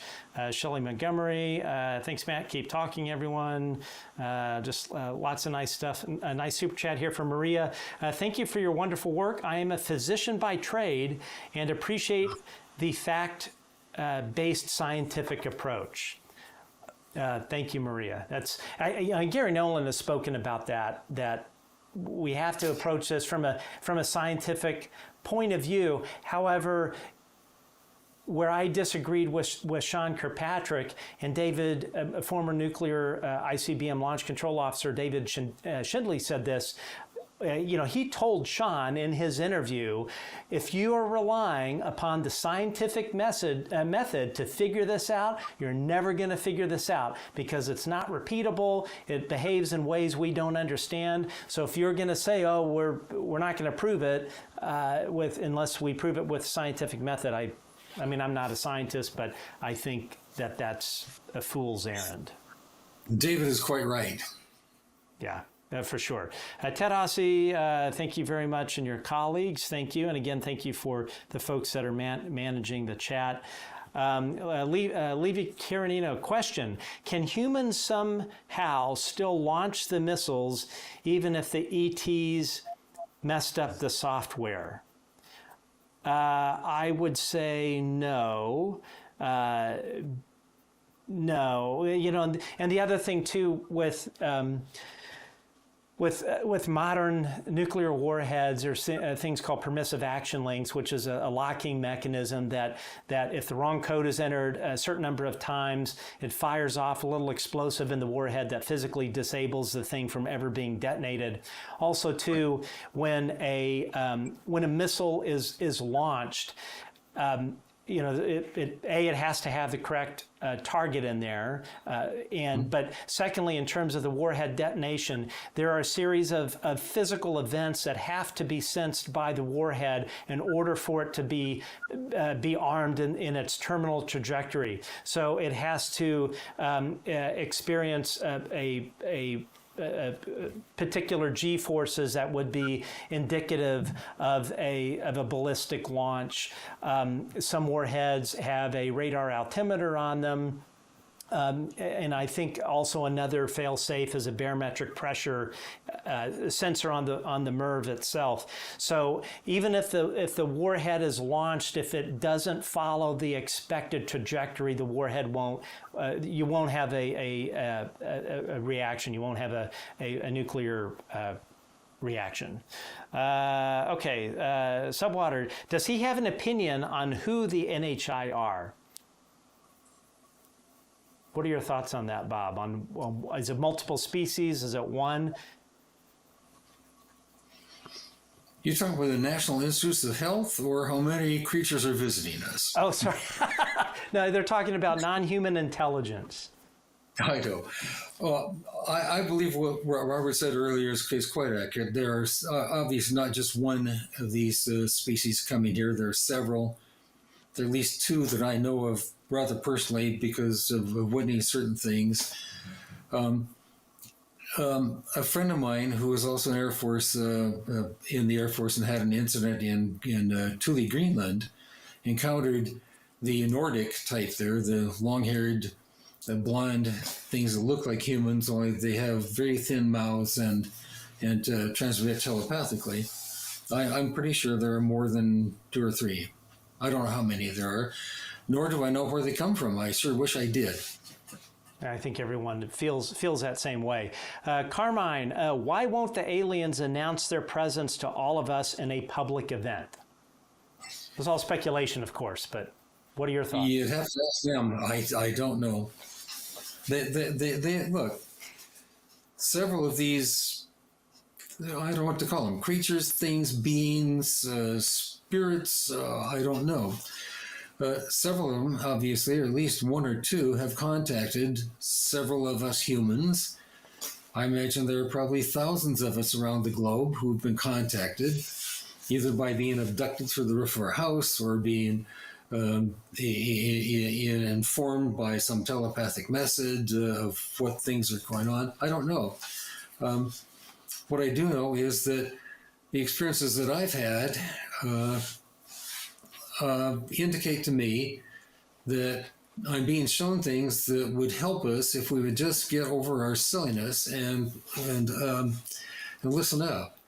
I think I'm being taught or told that our species needs to grow up, get over the crap that's held us back. For example, race, ethnic, country, religion, whatever. And realize we are one species on one little globe in the entirety of the universes, and the James Webb Space Telescope is showing us how vast that space is, and certainly we're not alone here. And I think we're being told if we just grow up, get over our nonsense, like flipping each other off in traffic, like calling at somebody because they're of a different race or a different ethnicity or whatever, and realize how unique we are on this little planet, that we're still here after maybe humans have been here maybe 1 million years, something under 1 million years, not very long cosmically, considering the Earth has been here for 4.5 billion years. And 6 million years, 6 billion years, a long time. We need to grow up. We need to stop snarling at each other. We need to cancel that little reptilian brain down at the base of our skull here that tells us fight or flight. Somebody insults me, oh, fuck you. Stop that, cut that out. It's not right. It's rude. It's not self-serving at all. You know what I mean, Matt? We just need to grow up. Yeah, and I think that's the message we've been told. If you don't mind me asking, so as an experiencer, and I don't know when the last time was you had an experience, do you have any fear of these beings after all of these encounters? No. I've had, for the most part, I'm startled when I suddenly open my eyes and I'm going, where am I? What's going on? And there's somebody right here on my shoulder saying, it's all right, just go with us. I was only fearful once. I lived in a house over in Marshfield, Missouri, a nice ranch house out in the woods, with a very large great room. Great room is what they call, we used to call living room, let's go to great room. It's a great big room. And I had a couch in it, and I was in bed with my wife, and she started snoring. Sorry, Max. And I got out of bed and went out to the great room and laid down on the couch and covered a blanket over myself and went to sleep. Sometime later, I heard footsteps coming across the great room floor toward my couch. And I thought, oh, here she comes. She's going to wake me up and say it's time to get up.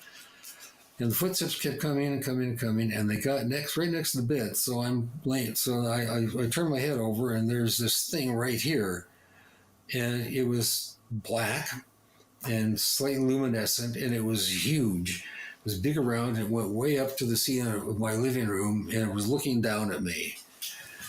And for the only time since I've had any of those sorts of experiences, my heart stopped and I went, oh, God, and it vanished. Wow.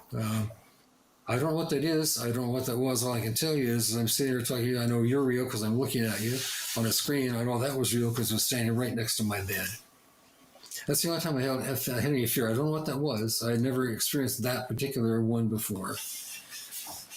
Have they ever communicated why they chose you, or what your purpose is? Is it because you are a communicator? They have not told me that.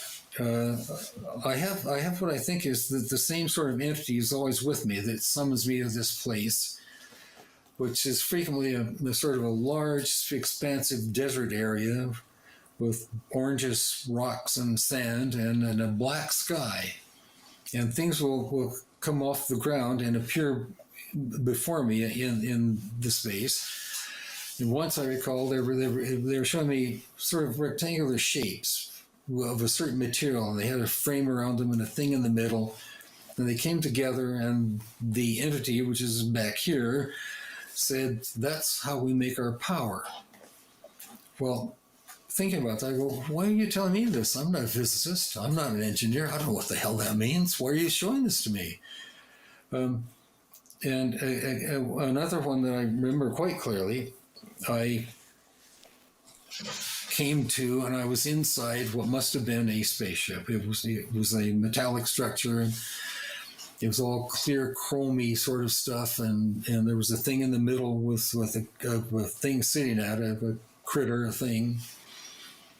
I guess there was a beam there in the seat, and there was this thing behind me here again, right next to my ear. It said, "Put your feet right there." So I took a step forward and stood on this thing. He said, "No, where would you like to go?" And I went, it's not home. I went, all right. And he said, just concentrate on let's say that planet over there. And there was this chart in front of me. So I thought, and suddenly we were there. He said, "That's how we travel." Wow. Thinking back on the experience, I mean, I have a little physical information in my background. It looked to me like I was being shown their device that cloaks itself in I call it a plasma. Suddenly this thing is surrounding the thing you're in, and then you don't move, but it does. And suddenly you're someplace else. I don't know how to explain it any better than that, but I was told that's how we move. I have several experiences like that. The one live awake experience I can remember, I had driven my pickup truck, and my wife was with me. We had gone over to the Ozark Folk Center in Mountain View, Arkansas, to see a folk show. And on the way back, we drove back along a mountain range, and it curved around like this and went up and down, up and down. We were on the ridge of a mountain range going back toward our home in Silver Hill. We were driving along, and I looked in the rearview mirror, and I saw way, way back there something that looked like headlights. So I said, "Oh, somebody's coming after us." And so I drove along. We're doing about 55 miles an hour here because it's a windy road. And it got close. This headlights kept getting closer and closer. And I said to my wife, "There's a car behind us or a truck behind us." And she said she was playing with a computer doing something. So suddenly the headlights of this thing, we drove along for several miles more, and we're coming to a 6% downgrade into the town of Leslie, Arkansas. And behind me, the vehicle, the truck, came up right behind me and levitated. It went up like this, and there were 4, maybe 6 lights across here, and it raised up, and I went, "Oh, shit." As we went down the 6% grade, he kept following me, and I got down to the bottom of the grade in Leslie at Main Street. So this Highway 66 ends here. Then Leslie goes on like this. I stopped the car, got out, and walked back to look back up the hill. There was nothing there. Zippo, whatever it was, it disappeared. Wow. my wife has no recollection of this. She says, that didn't happen. It did happen. Yeah. And she was just blanked out. She has no, and we missed about half an hour of our time getting home that night. Oh, that tells you something right there. Yeah. Heiser Soze, Klippenstein pound bottom feeder. Yep, that's right. Thomas Festel, wow, thank you very much. We're a fan of his work as well. Very nice super chat. Thanks for the great interview, Matt. You're welcome, Thomas. Obviously, thanks to Bob. We wouldn't be here if it weren't for him. Let's see. James Brown, thank you both for your courage and integrity. I would say that's really to you, Bob. In my opinion. Science Bob, love Science Bob. Thank you for the show, Bob, Robert, and Matt. I love Science Bob. Love listening to him on Spaced Out Radio with Dave, and they really were the ones that motivated me to get into this. The Spaced Out Radio was the very first podcast I ever listened to on the UFO topic. Eli, question for Matt. Can you elaborate about the phone call you had, which looks like it got cut off? The phone call. I'm not sure what that one's about. Yeah, I'm not sure. So if you're still watching, put it back up in the chat. Oceanus Proclarum, do you think any UFO crashes are caused by human-made frequencies or radar? No, I don't. I don't think that's possible. Their technology is so advanced of ours that I don't think so. People have asked me, well, if they're so smart and so on, how can they crash? Maybe they crash deliberately. Maybe the ones that crash are occupied by robots or robotic entities that are not living pilots and so forth, and maybe they decide they don't need them there and they dump them. I don't know. I know of one case where a jet fighter was launched and fired at a UFO and crashed. The plane crashed. Right. Okay. So I don't know why they crashed. Yeah, me either. Tony D, is there any or as much attention with UFO UAP with nuclear power stations that are operational? I haven't really heard much about that. Have you? No. Tampering with... All I hear about is the nuclear weapons concern. Right. Let's see. Let's see. I've heard it for UFO killers. Yeah, Nicole Sackett, who's been helping on the chat. Love Nicole. Yeah, she's heard that they're kind of UFO killers. I'm guessing that's what she means by that. Ian Harding, thank you for this interview and your professional style. Robert is a national treasure, indeed. Both Roberts are for sure. And yeah, no, thank you very much. I think that's it. I'm not sure which phone call. I have lots of phone calls, so I'm not really sure which I may have spoken about. What do you think is next? Now that this whole thing, this UAP Disclosure Act has been derailed by Mike Turner and friends, what do you think is next? Do you think there are any big things on the horizon, or do you think this is all going to settle down for a while? Just personally, I believe there's something very large going to happen. And I think it's going to happen well within a year. I don't think we're done with this by any means.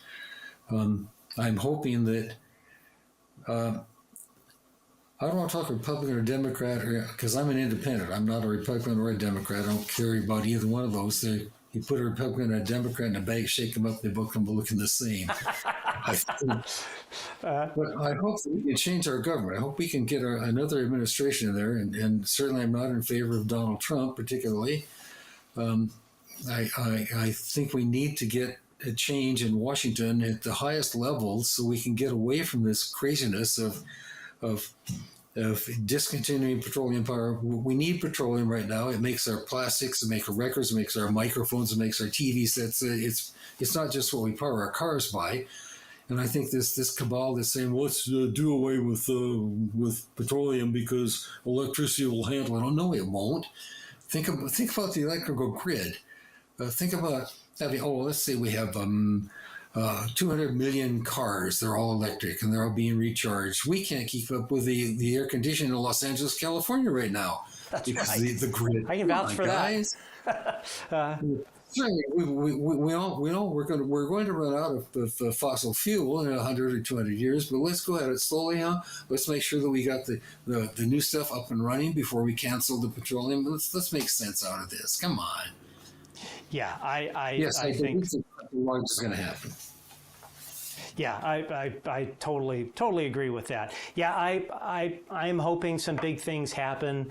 If, by the way, anyone that has not read the article that Chris Sharp, Josh Boswell, and myself wrote for the Daily Mail regarding the CIA's running of the whole UFO portfolio, crash retrievals, what the Office of Global Access has been doing illegally behind Congress's back and the executive branch. I encourage all of you, go to the dailymail.com and search for CIA plus UFO, and you will find this extensive story that we wrote.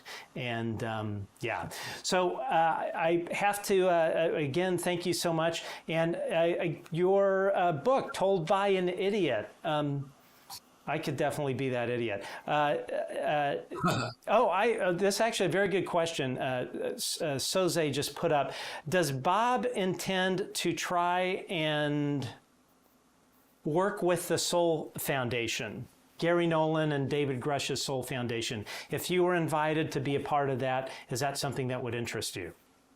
I would be very happy to join with David in that. Yes. I would too. Yeah, they've done really great work. Well, we've gone on for quite some time, folks. We really appreciate you joining us for this show. If you've enjoyed what we've brought to you today, as we mentioned, we always appreciate a follow, and tell your friends about this show.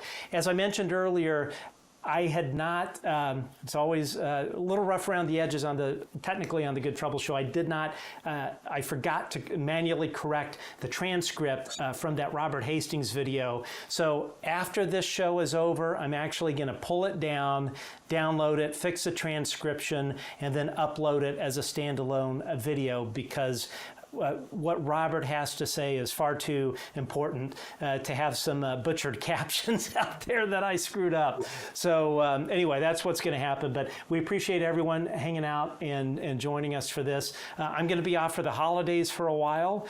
I may be able to cover a few things from out of town, but probably not. So if I don't talk to everyone, Merry Christmas, Happy Holidays, all that good stuff. Same to you, Bob, and your family and your lovely wife for having you come on, letting you come on. I know how all that goes, but we really do appreciate. What's that? Say that again. She took my Harley Davidson clock off the roll. I had a Harley Davidson clock back there. She took it off the wall. There you go. All right. Well, awesome. Well, thank you so much. This was really a great interview, and it was really great hearing your personal stories about Robert Hastings. Again, all of us, as a species, let alone Americans, we owe Robert Hastings a great debt of gratitude for what he has done for this country and veterans like yourself.